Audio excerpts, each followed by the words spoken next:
आज के हमारे गेस्ट है डॉक्टर ईशान शाह, जो कि एक बहुत ही रिनाउंड गैस्ट्रो सर्जन है। मेरी कहानी तो आप काफी सारे जानते ही हैं। आपको एमबीबीएस के टाइम पे तो मैंने बहुत ही इंट्रो दिया है लेकिन ये फर्स्ट टाइम ऐसा हुआ है कि मैं आपका इंट्रो दे रहा हूँ।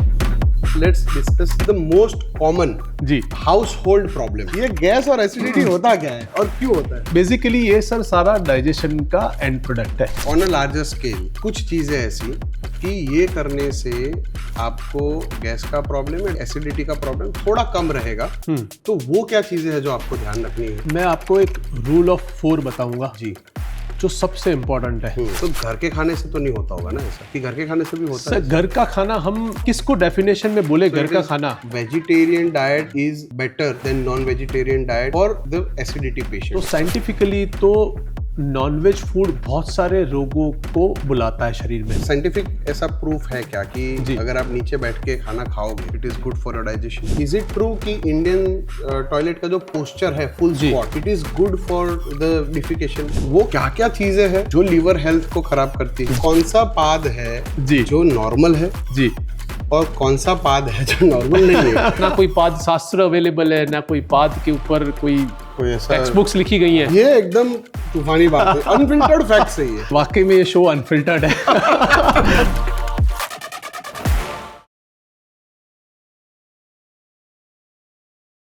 नमस्कार, unfiltered facts with doctor Ravi Prajapati में आपका स्वागत है। हम सब जो घर पे खाना खाते हैं, पेट से लेकर जो समस्याएं होती है, एसिडिटी का प्रॉब्लम होता है और बहुत सारी चीज़ें जो हर घर में लगभग कोई ना कोई जिससे जूझता है, हम आज वैसे ही टॉपिक पे बात करेंगे। आज के हमारे गेस्ट है डॉक्टर ईशान शाह, जो कि एक बहुत ही रिनाउंड गैस्ट्रो सर्जन है। So please welcome doctor Ishan Shah. Hi. Thank you very much Ravi भाई। तो ईशान भाई, ये तो फर्स्ट टाइम नहीं है कि मैं इंट्रो दे रहा हूँ जी। आप मेरे सीनियर रह चुके हैं जी। तो आपको एमबीबीएस के टाइम पे तो मैंने बहुत ही इंट्रो दिया है लेकिन ये फर्स्ट टाइम ऐसा हुआ है कि मैं आपका इंट्रो दे रहा हूँ। सही बात है। सो देखिए, I know so many things कि आपका जर्नी कैसा रहा है जी। लेकिन हमारी ऑडियंस के लिए एक आपका brief journey from childhood to becoming a gastro surgeon ji. Please. पहले तो मैं काफ़ी लकी सीनियर रहा हूँ कि मुझे आप जैसा जूनियर मिला।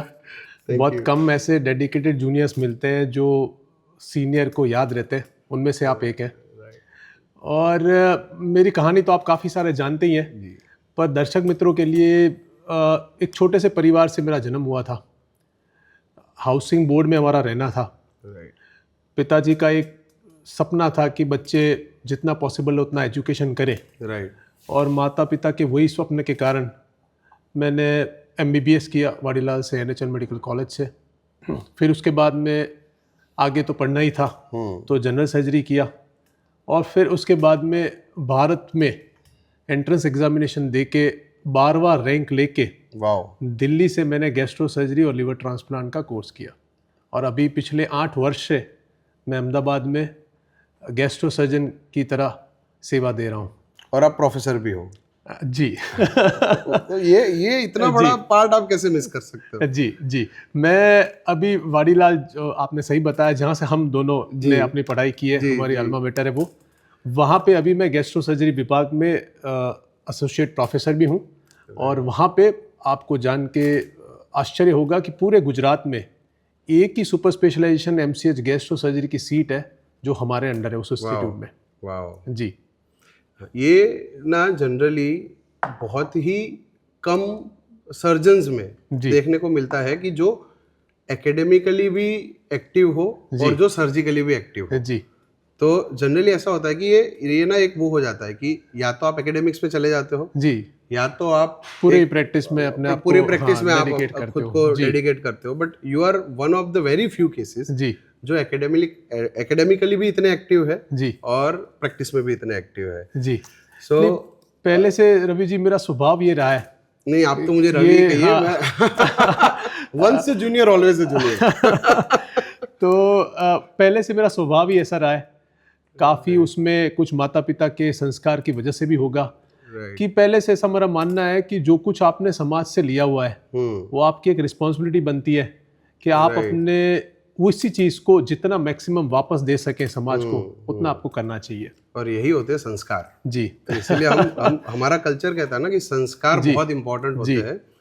पैसा हो ना हो सेकेंडरी चीज है, सही अगर बात। अगले में संस्कार है तो सब चलता चल है पड़ी ऐसे। जिंदगी। हाँ। अभी एक ना हमारे प्रेक्षकों के लिए एक जनरल टर्म गैस्ट्रो के रिलेटेड बहुत सारे टर्म्स होते हैं। जी एक गैस्ट्रो फिजिशियन बोलते हैं, फिर बोलते हैं कि गैस्ट्रोलॉजिस्ट है, हाँ फिर बोलते हैं गैस्ट्रो सर्जन है। हाँ तो if you can please elaborate कि ये टर्म्स क्या होते हैं। जी, बहुत ही बढ़िया क्वेश्चन है रवि जी। आप मानोगे नहीं, जब गूगल में आप सर्च करोगे तो आप बेस्ट गैस्ट्रो लिखोगे तो उसके बाद में 10-15 ऑप्शन आते हैं कि आप क्या करना चाह रहे हो, सर्जन Right. ढूंढ रहे हो, physician, gastro doctor near me वगैरह वगैरह। हाँ ज़्यादातर लोगों को ये बात पता नहीं रहती है कि इसमें डिफरेंस क्या है।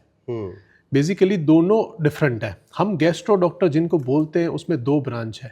एक है मेडिसिन की ब्रांच जो कि एमडी मेडिसिन करने के बाद आपको डीएम गैस्ट्रो मेडिसिन या तो डीएनबी गैस्ट्रो मेडिसिन करके मिलती है। राइट दूसरा है प्योरली सर्जिकल ब्रांच जो कि आपको एमएस जनरल सर्जरी के बाद में 3 साल का सुपर स्पेशलाइजेशन करके डीएनबी या तो एमसीएच गैस्ट्रो सर्जरी की सीट मिलती है। तो दोनों अलग है, एक सर्जन है एक फिजिशियन है। पर हालांकि जैसे कार्डियोलॉजिस्ट और कार्डियोथोरेसिक सर्जरी है, रोग का ओवरलैप बहुत ज्यादा है, इसीलिए पेशेंट्स कंफ्यूज होते रहते हैं कि किन के पास जाएं, इसलिए वो गैस्ट्रो डॉक्टर सोच के कहीं जाते हैं। हाँ तो हमें भी कई बार ओपीडी में बताना होता है कि भैया ये हमारा नहीं है, आपको गैस्ट्रो फिजिशियन के पास फिजिशियन से मिलिए। Right right right. तो अभी ना let's discuss the most common जी हाउस होल्ड प्रॉब्लम जो हम ना मतलब शायद ही किसी ने नहीं सुना होगा जी कि मुझे गैस का प्रॉब्लम है या मुझे एसिडिटी का। जी। तो ये गैस और एसिडिटी होता क्या है और क्यों होता है? शायद नहीं सर, मैं जहाँ जाता हूँ अब अगर कहीं आप शादी में गए, कहीं और कोई फंक्शन में गए, लोगों का एक इंटरेस्ट रहता है कि पहले इंट्रोडक्शन होता है कि सर गैस्ट्रो है, दूसरा क्वेश्चन यही आता है कि सर गैस थोड़ा सा ये प्रॉब्लम है तो इसका क्या किया जाए। मैं घुटने और फिर देखता हूँ। बोलते नहीं नहीं नहीं मैं घुटने देखता हूँ एक्चुअली शादी में, फंक्शंस में। फिर वो बोलते हैं मैं अजमा की थैली भी रोज लेता हूँ तो उससे कितना बेटर होता होगा। तो जोक्स अपार्ट, ये सही बात है आपकी कि मेरा ये ऑब्जर्वेशन रहा है कि पिछले 30 वर्ष में जब से ये हमारे फूड के हैबिट्स और बहुत कुछ हमने सो कॉल्ड, हम उसको एक बोल रहे हैं कि वेस्टर्न कंट्रीज को हम फॉलो कर रहे हैं इन डाइट, राइट वो सारे ही खाने की चीज़ें, लाइफस्टाइल, इन्होंने लगभग ये गैस एसिडिटी या तो उसको मेडिकल टर्म में बोले तो गैस्ट्राइटिस या तो गैस्ट्रोएसोफेजियल रिफ्लक्स डिजीज, दोनों के इंसिडेंट वर्ल्ड ओवर इंडिया में राइज हो रहे हैं। Only reason being lifestyle and food, दोनों ही चीजें। राइट। तो घर के खाने से तो नहीं होता होगा ना ऐसा, कि घर के खाने से भी होता है? घर का खाना हम मतलब जैसे कि राजस्थान में घर का खाना है जिसमें बहुत सारा तीखा मसालेदार चीजें बनाई जाती है। किसी के लिए घर का खाना ऐसा है जिसमें बहुत ही माप तुल्य सारी चीजें लगी हुई हैं और सारा कुछ ठीक चल रहा है। तो हम किसको डेफिनेशन में बोले घर का खाना, वो भी सब्जेक्टिव है थोड़ा सा। Right right. तो अभी ट्रीटमेंट तो वैसे बहुत ही सब्जेक्टिव चीज है, हर पेशेंट अलग होता है, हर किसी को आपको बहुत सारे टेस्ट भी करने पड़ते हैं, उसके बाद यू कैन डिफाइन एक स्पेसिफिक ट्रीटमेंट जी, जो पेशेंट टू पेशेंट वेरी करता है जी। बट ओवरऑल अगर एक ऑन अ लार्जर स्केल कुछ चीजें ऐसी कि ये करने से आपको गैस का प्रॉब्लम या ये एसिडिटी का प्रॉब्लम थोड़ा कम रहेगा, तो वो क्या चीजें हैं जो आपको ध्यान रखनी है? इसमें सर मैं आपको एक रूल ऑफ 4 बताऊंगा जी, जो सबसे इम्पोर्टेंट है और वो दर्शक मित्रों आपके लिए बहुत ही इंपॉर्टेंट है ये चीज़ें। आप हर 3 से 4 घंटे पे थोड़ा थोड़ा बार बार खाएं, मतलब कि दिन के 4 मील होंगे, हर 4 घंटे पे थोड़ा थोड़ा बार बार खाना है। नंबर 2, आपको सीट्रस फ्रूट्स जैसे कि नींबू, लेमन हो गया, मौसम्बी है, पाइनएप्पल है, कोई भी खट्टा फ्रूट नहीं खाना है। तीसरा, आप हॉट, ऑयली और स्पाइसी चीज़ों को पॉसिबल हो तब तक अवॉइड करें। और सबसे इम्पोर्टेंट चौथा, मिल्क, टी और कॉफ़ी को भी अवॉइड करना है। वो सारे ही एसिडिटी को बढ़ावा देते हैं। और सबसे इम्पोर्टेंट जो रवि जी भी उस चीज़ को फॉलो करते हैं, हम दोनों अपने फिटनेस के लिए या हेल्थ की चर्चा भी बहुत बार करते रहते हैं, आपका बायोलॉजिकल क्लॉक, आपका सोने का टाइम और उठने का टाइम फिक्स ही होना चाहिए, नो मैटर कौन सा भी दिन है साल का। राइट, वेरी ट्रू जी। तो ये जो पॉइंट्स है ये उनके लिए है जिनको एसिडिटी का प्रॉब्लम है। जी सर। तो जो जिनको एसिडिटी का प्रॉब्लम नहीं है they can have citrus fruits. जी सर। वो ठीक नहीं है ऐसा नहीं है सर, राइट, वो एसिडिटी और गैस वाले दर्दी के लिए ठीक नहीं है। राइट। जी। तो जिनको प्रॉब्लम है उनको नहीं उनकी खाना बहुत चाहिए, बड़ी उनको अच्छी avoid करना प्रॉपर्टीज हैं, उनके लिए अवॉइड करना चाहिए सर। चाहिए। राइट, जी सर। तो फिर उनको विटामिन सी कहाँ से मिलेगा? सर ऐसा विटामिन सी खुद ही एसिड है सर। अब वो साइट्रिक एसिड है सर। अब जिन लोगों को हाइपर एसिडिटी है, वो लाइफस्टाइल की वजह से या फूड के हैबिट्स की वजह से है, तो उन लोगों को सर वो सरप्लस करेगा चीजों को, सप्लीमेंट में लेना हाँ, तो पड़ेगा, फिर उनको सप्लीमेंट में लेना पड़ेगा, या तो उनको अपने इसको मिटा के, रोग को मिटा के, लाइफस्टाइल को बेटर करके फिर वो ले सकते हैं। राइट जी सर। तो एसिडिटी का ट्रीटमेंट पार्ट में जी हम ये नहीं बोलते कि सबको ये करना चाहिए, जी बट एसिडिटी के कंजर्वेटिव मतलब कि मेडिसिनल ट्रीटमेंट भी एक होता है, और जैसे अभी आपसे डिस्कस किया मैंने, मुझे तो आज तक पता नहीं था कि सर्जिकल ट्रीटमेंट भी होता है, राइट? तो प्लीज वो दोनों बताइए कि क्या होता है। लेना नहीं है आपको, खुद से डॉक्टर से मिलिए, डॉक्टर प्रिस्क्राइब करेंगे, उसके बाद ही आपको करना है। This is just for the knowledge and awareness. जी बताइए। हाँ, ये बात आपने सही बताई, क्योंकि ये जनरल एडवाइस है।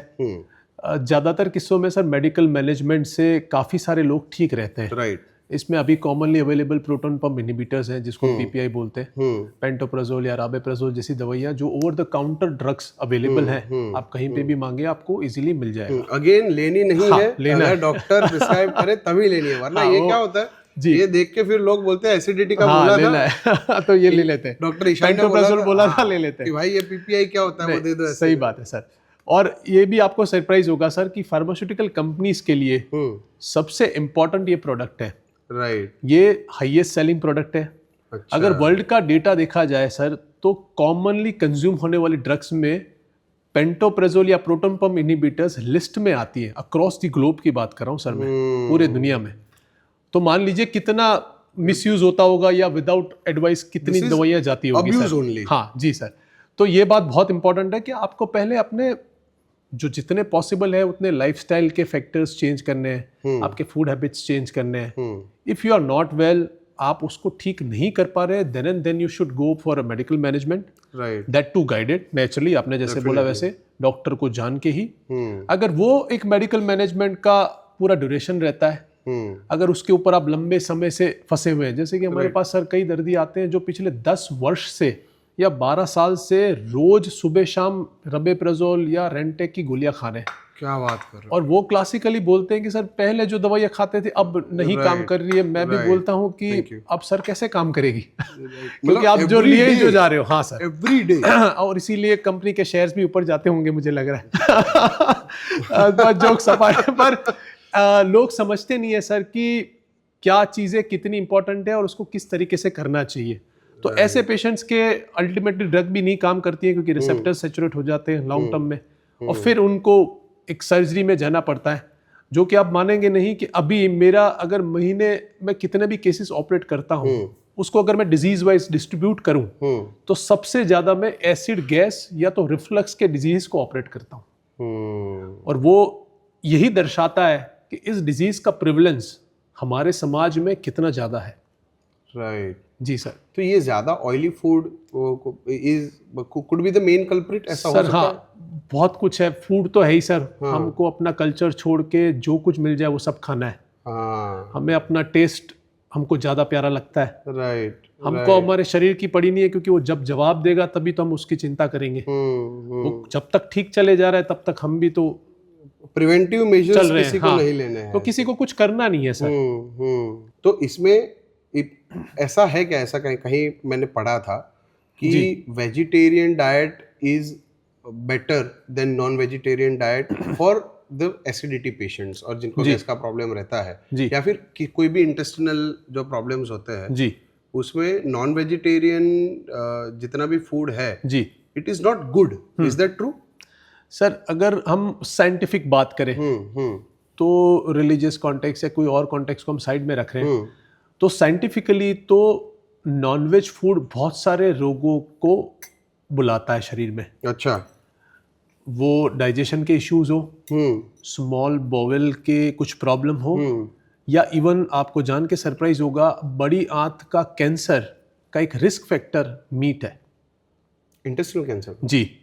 और वो इसीलिए अगर साइंटिफिकली हम इस पूरे चीज को देखें तो वेजिटेरियन डाइट हमको कहीं पे भी कोई लिटरेचर ऐसा अवेलेबल नहीं है कि जो वेजिटेरियन डाइट से हमको डिजीज को इनवाइट कर रहे हैं या डिजीज हमसे बढ़ रहा है उससे। तो मैं अगर एडवाइस देना चाहूँ खास करके उन लोगों को जो ये चीज़ देख रहे हैं, नॉनवेज फूड एक ऐसी चीज़ है जो हमारे लिए बहुत सारे रोग भी लाती है। दूसरा, वो आपको टर्मिनल चीज़ें जैसे कि कैंसर जैसी चीज़ें भी कर सकती है। नॉनवेज में ऐसा भी होता है ना कि जी, अगर ज़्यादा स्पाइसी मसालेदार है, जी, कुक्ड नॉनवेज है, जी, मतलब जो अपना कल्चरली जो होता है जी, बहुत जी, ही एकदम जी, मसालेदार, बारबेक्यू किया टेस्टी हुआ, बना के, जी, जी, टेस्टी किया हुआ, इट इज हार्मफुल। बट जो बॉइल्ड वेज हो गए तो तब हाँ, जी sir, it is not that harmful. Is that हाँ ट्रू? सर, अगर रिलेटिव बात हम अगर करें तो आप सही है कई मात्रा में, क्योंकि कहीं पे भी बहुत ज्यादा हम अगर स्पाइसेस को ऐड कर रहे हैं या मसाले को ऐड कर रहे हैं, हम जो मोमेंट है टंग के ऊपर टेस्ट आ रहा है तब तक के लिए वो इम्पोर्टेंट है। अंदर जाके तो सर वो वैसे भी एसिड से डाइजेस्ट होना है, वैसे भी एसिड से डाइजेस्ट होना है। राइट। तो आपके लिए आपको ये मेंटली कंट्रोल होना कि फॉर अ वाइल ही है, अंदर को क्या चीज चाहिए वो ज्यादा इंपॉर्टेंट है सर। बट जैसे हर्ब्स आर मेडिसिनल, जी, ऐसा हमारे कल्चर में कहते हैं जी, बट बस वही ध्यान रखना है कि herbs should be in a limited amount. जी, ऐसा नहीं है कि आप बहुत ही हल्दी इतना ही खा लो। नहीं सर, हाँ, वो मतलब anything in excess is a problematic sir. Right, right. सबकी मात्रा सेम रहनी है तो आपका जीवन भी सेम ही रहेगा। राइट। जी, एक ना ये अभी कल्चर पे बात आई तो एक ये तो मेरा पर्सनल है थोड़ा सवाल। जी, मैंने अभी कोट भी किया था एक जगह कि मैं आज भी ये हम टेबल पे बैठे हैं और खा रहे हैं वो बात अलग है जी, बट जनरली मैं नीचे पार्टी लगा के बैठ के खाना खाता हूँ जी, वो, क्योंकि मुझे ऐसा लगता है कि वैसे बैठ के खाने से मेरा डाइजेशन अच्छा रहता है। जी।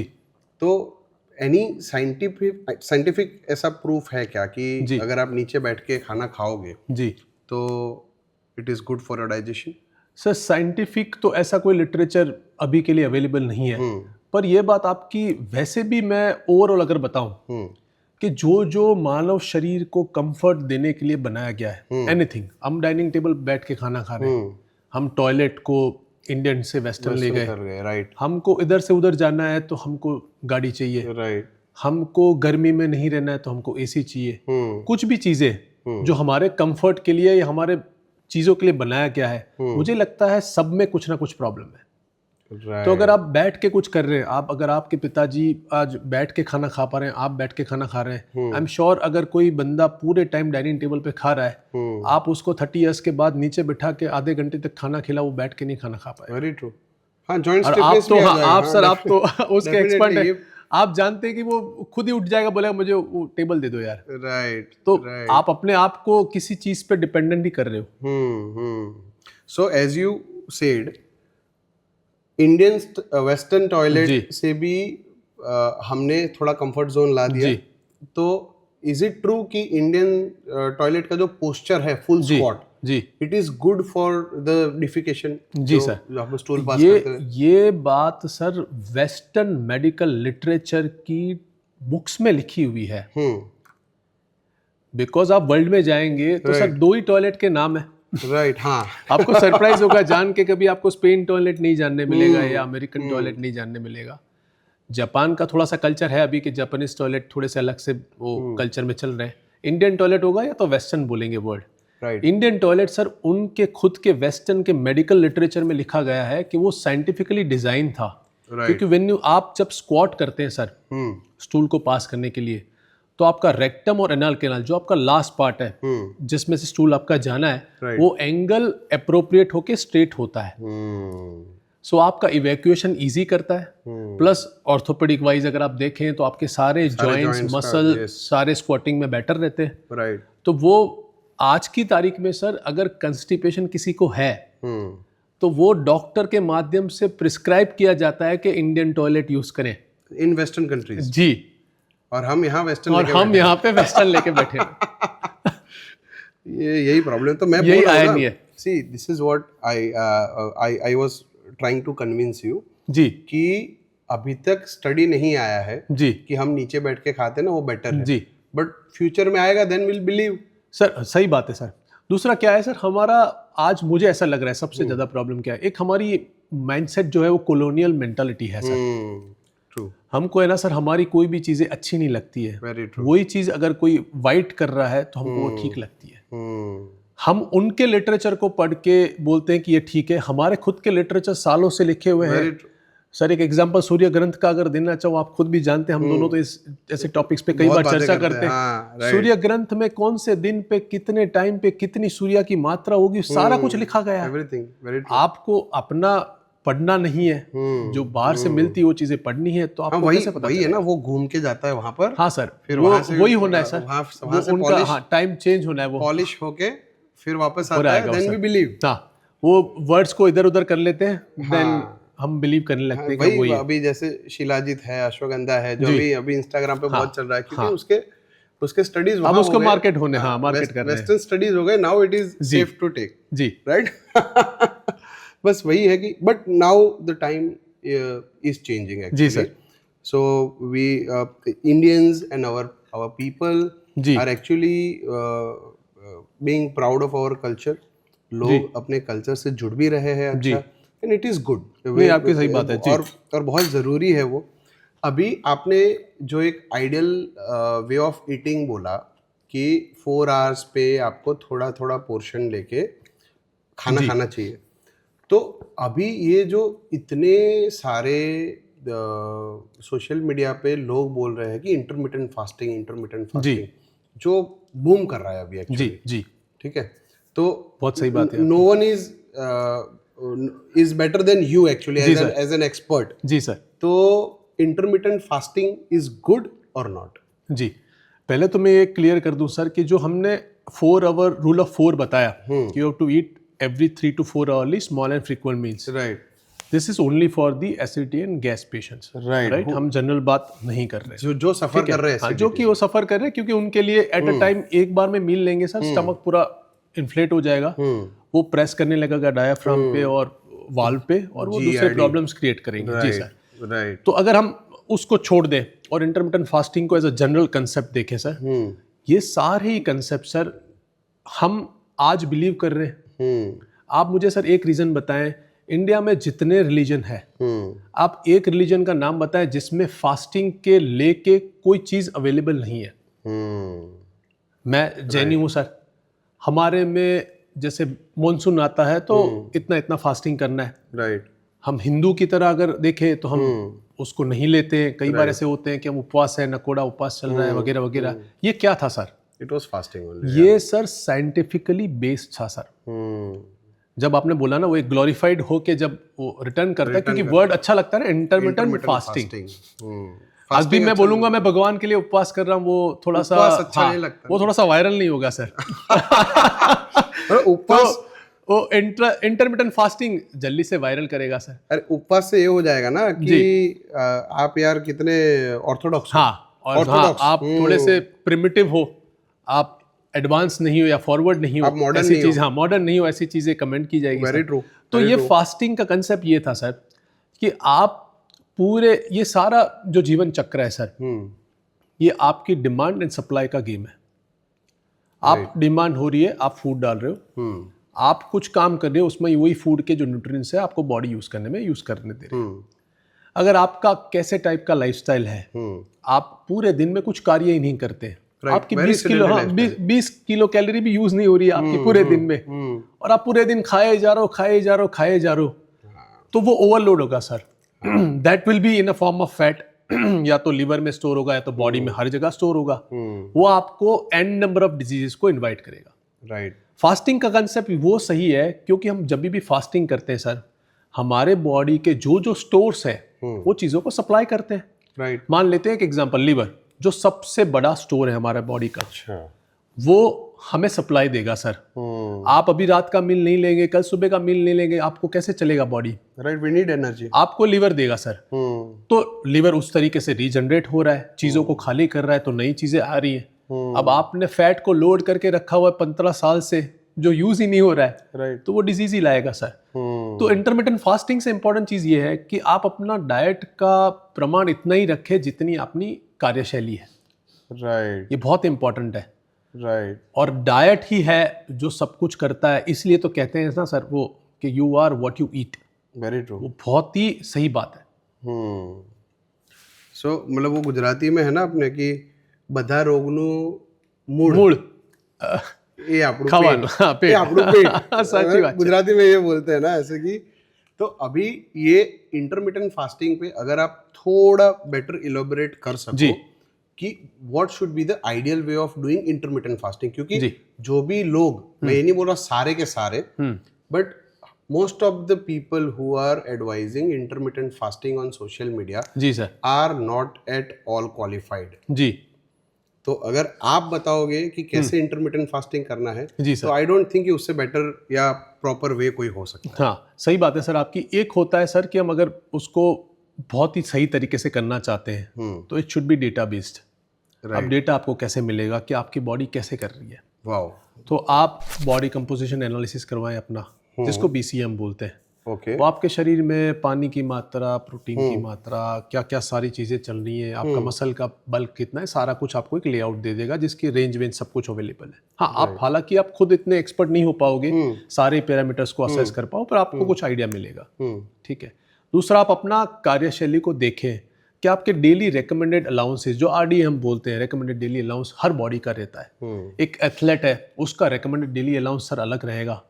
रवि जी और मेरा रिकमेंडेड डेली अलाउंस अलग रहेगा। एक व्यापारी है जो किराना के स्टोर पे सुबह से शाम बैठा रहता है, उसका रिकमेंडेड डेली अलाउंस अलग रहेगा सर। राइट। तो हमको वो भी देखना है कि हमारे रिकमेंडेड डेली अलाउंस हर चीज में, जैसे कि कार्बोहाइड्रेट्स हो गए, फैट हो गया, प्रोटीन हो गया, वो कैसा चल रहा है। आपको कभी भी कुछ लगे कि anything which is going in excess, तो आप कैसे बर्नआउट करोगे? राइट। या तो आप एक्सरसाइज करके कर पाओगे, या तो आप डाइट को कंट्रोल करके कर पाओगे। डाइट को कंट्रोल उस तरीके से ही करोगे कि आप एक मील को स्किप कर रहे हो, या तो आप कोई मेजर मील नहीं ले रहे हो क्योंकि आपने ऑलरेडी इतना सप्लाई भरा हुआ है कि वो जा ही नहीं रहा है। तो वो एक होता है कि आपके पास कुछ डेटा नहीं है, तो आप रेगुलरली अपने खाने के ऊपर बहुत ही फोकस रखें। सर ये आप और मैं जानते हैं कि हम फोकस रखें क्योंकि हमारे पास बहुत सारा नॉलेज है। राइट। सर आप आज बाहर चलो, अभी कितने बज रहे हैं, हम अभी अहमदाबाद में एक चक्कर लगाने निकलेंगे सर। आप सर कितनी जगह पे, रोड से लेके सारे रेस्टोरेंट्स पे जगह पे आप देखो सर, सैटरडे संडे में वेटिंग कितनी मिलती है, क्या है, जगह नहीं मिलती यार। हम किस चीज़ के पीछे दौड़ रहे हैं? हम टेस्ट के पीछे दौड़ रहे हैं, किस चीज़ से बनाया गया है चीज़ें, क्या चीज़ें खाना चाह रहे हैं। हम अपने शरीर को ही लाइक नहीं करते तो कैसे करेंगे? Very true. तो ये बहुत ही सर आयरनी है कि जब तक सुबह उठ के राइट हैंड या राइट आई काम नहीं कर रही या दिख नहीं रहे रवि भाई, तब तक मैं राइट आई का इंपॉर्टेंस नहीं समझता। और ये हमें समझना पड़ेगा। We have taken it granted। नहीं तो सर वो समझाएगा और वो सही तरीके से समझाएगा। राइट। तो मतलब कि इंटरमिटेंट फास्टिंग जी आइडियली आपको अपने बॉडी का नेचर समझ के ही करना चाहिए सर। और जो भी आप मतलब आइडियली क्या होता है इंटरमिटेंट फास्टिंग में, 12 घंटे तक का गैप रहता है। हाँ, 12 घंटे का गैप रहता है सर। बेसिकली बोलते हैं कि दिन के एक meal is enough, major meal enough है ऐसा। फिर आपने छोटा मोटा मील लिया उसकी बात नहीं, जैसे 2 मेजर मील्स हम कंसीडर करते हैं, लंच एंड डिनर, एक ठीक है ऐसा माना जाता है सर। और उसमें फिर आपको 12 घंटे तक कुछ नहीं खाना है। जी sir. So how you break your fasting in intermittent fasting, what should be the ideal way? नहीं, ब्रेक सर क्योंकि 24 घंटे का साइकिल है अपना। हाँ जी सर। ठीक है। अभी 24 घंटे के साइकिल में फॉर एग्जांपल मान लो कि मैं सुबह 9 बजे हॉस्पिटल जाता हूँ जी, तो मैं दबा के खा के गया। जी ठीक है। हाँ। फिर रात के 9 बजे तक हो गए 12 घंटे। जी। तो 12 घंटे मैंने कुछ खाना नहीं है। जी। ये इंटरमिटेंट फास्टिंग का एक इन जनरल जनरल बहुत सारा, पर इसको हम थोड़ा सा चेंज अगर ऐसा करें तो हमको ऐसा करना है कि रात को लेट नाइट फूड तो वैसे भी आप इंटरमिटेंट कर रहे हो या नहीं कर रहे हो, it is not good, not advisable. तो 7 PM के बाद, या तो अगर रिलीजियसली देखें या किसी और तरीके से देखें तो सूर्यास्त के बाद खाना नहीं आपको खाना चाहिए। बहुत ही चीजें अवॉइड करनी चाहिए। वो साइंटिफिकली सर ऐसा माना जाता है कि हमारा स्टमक या इंटेस्टाइन, ये सारे कुछ लोग हम जो कुछ भी खाना खाते हैं वो प्रोसेस के माध्यम से जाते हैं, सारे चैम्बर्स हैं। वो स्टमक है, स्टमक के बाद में स्मॉल बाउल है, स्मॉल बाउल के बाद में लार्ज बाउल है, and then it goes to the potty. Right. तो अगर ये सारा ही साइकिल है, उसकी टाइमिंग फिक्स है सर। अगर आप रात के 9 बजे खाना खा रहे हो तो 6 घंटे के टोटल टाइमिंग है, वो कहाँ 3 बजे खत्म होगी। हाँ। आप जब स्लीप करते हैं आपका सारा बेसल मेटाबॉलिक रेट से लेके सब कुछ नॉमिनल चल रहा है, आप उसको मैच नहीं कर पाओगे सर, तो वो डिजीज को बुलावा देगा सर। इनवाइट हाँ, लोगों को आप बुला रहे हो। अगर आप बहुत लेट इवनिंग खाते हो, हाँ नेचुरली अगर आपका बिजनेस ऐसा है तो by latest 8 PM 7 PM is fine. तो ये आपके लिए है। अगर आप इंटरमिटेंट फास्टिंग करना चाहते हैं तो ये बातें बिल्कुल ध्यान में रखें। पहला, इंटरमिटेंट फास्टिंग में मैक्सिमम 1 या 2 मील ही अलाउड है।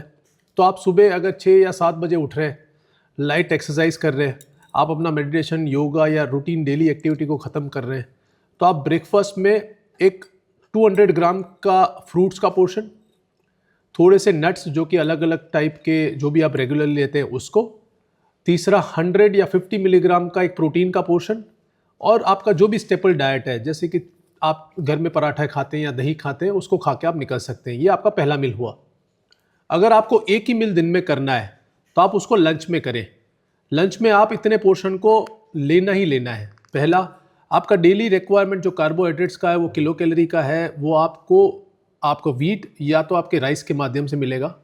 आपके वेजिटेबल का पोर्शन अप्रॉक्सीमेटली 250 to 300 ग्राम होना ही होना है।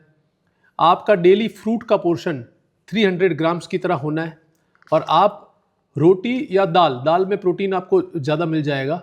तो ये सारे ही कॉम्बिनेशन को एक बार मील में लें, फिर आपको अपने इवनिंग मील को स्किप करना है और नेक्स्ट मॉर्निंग आपको वापस से आपके 2 मील या तो 1 मील वाले प्लान में जाना है। पर बी वेरी कॉशियस, आप ये एक्सपर्ट के सुपरविजन के अंडर ही करें, क्योंकि ये सारा भी कई सारे रोगों को, जैसे कि एसिडिटी हो गया या गैस हो गया, उसको अवकार मतलब बुलाएगा और रोग को बुलाता है। धन्यवाद। तो ये बहुत ही इम्पोर्टेंट मैसेज रहा। अभी इसमें, क्योंकि आई एम टी लवर, चाय पी सकते क्या बीच में? अब वो कंसेशन सर आपके लिए करना पड़ेगा तो कर रहे हैं। नहीं मतलब आपके लिए वो सर हम लगेंगे intermittent fasting plus T protocol, जिसमें आप टी ले सकते हैं। नहीं मतलब आइडियली नहीं लेना चाहिए ना सर। आइडियली मैं ऐसा मानता हूँ, जितना मैंने सर नॉलेज इकट्ठा किया है न्यूट्रिशन के बुक्स या कहीं से पढ़ के, मिल्क और मिल्क रिलेटेड प्रोडक्ट्स को सर हमारे लिए अवॉइड इसलिए करना है सर, हम आजकल के मिल्क हम पेस्चुराइजेशन प्रोसेस या एक केमिकल प्रोसेस के माध्यम के बाद हम ले रहे हैं।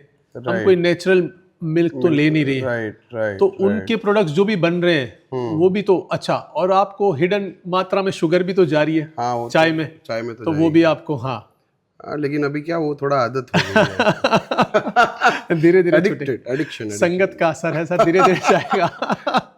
तो जैसे अभी आपने बोला ये जी, तो क्या milk products are not good for your health? दूध, दही, ऐसा पनीर?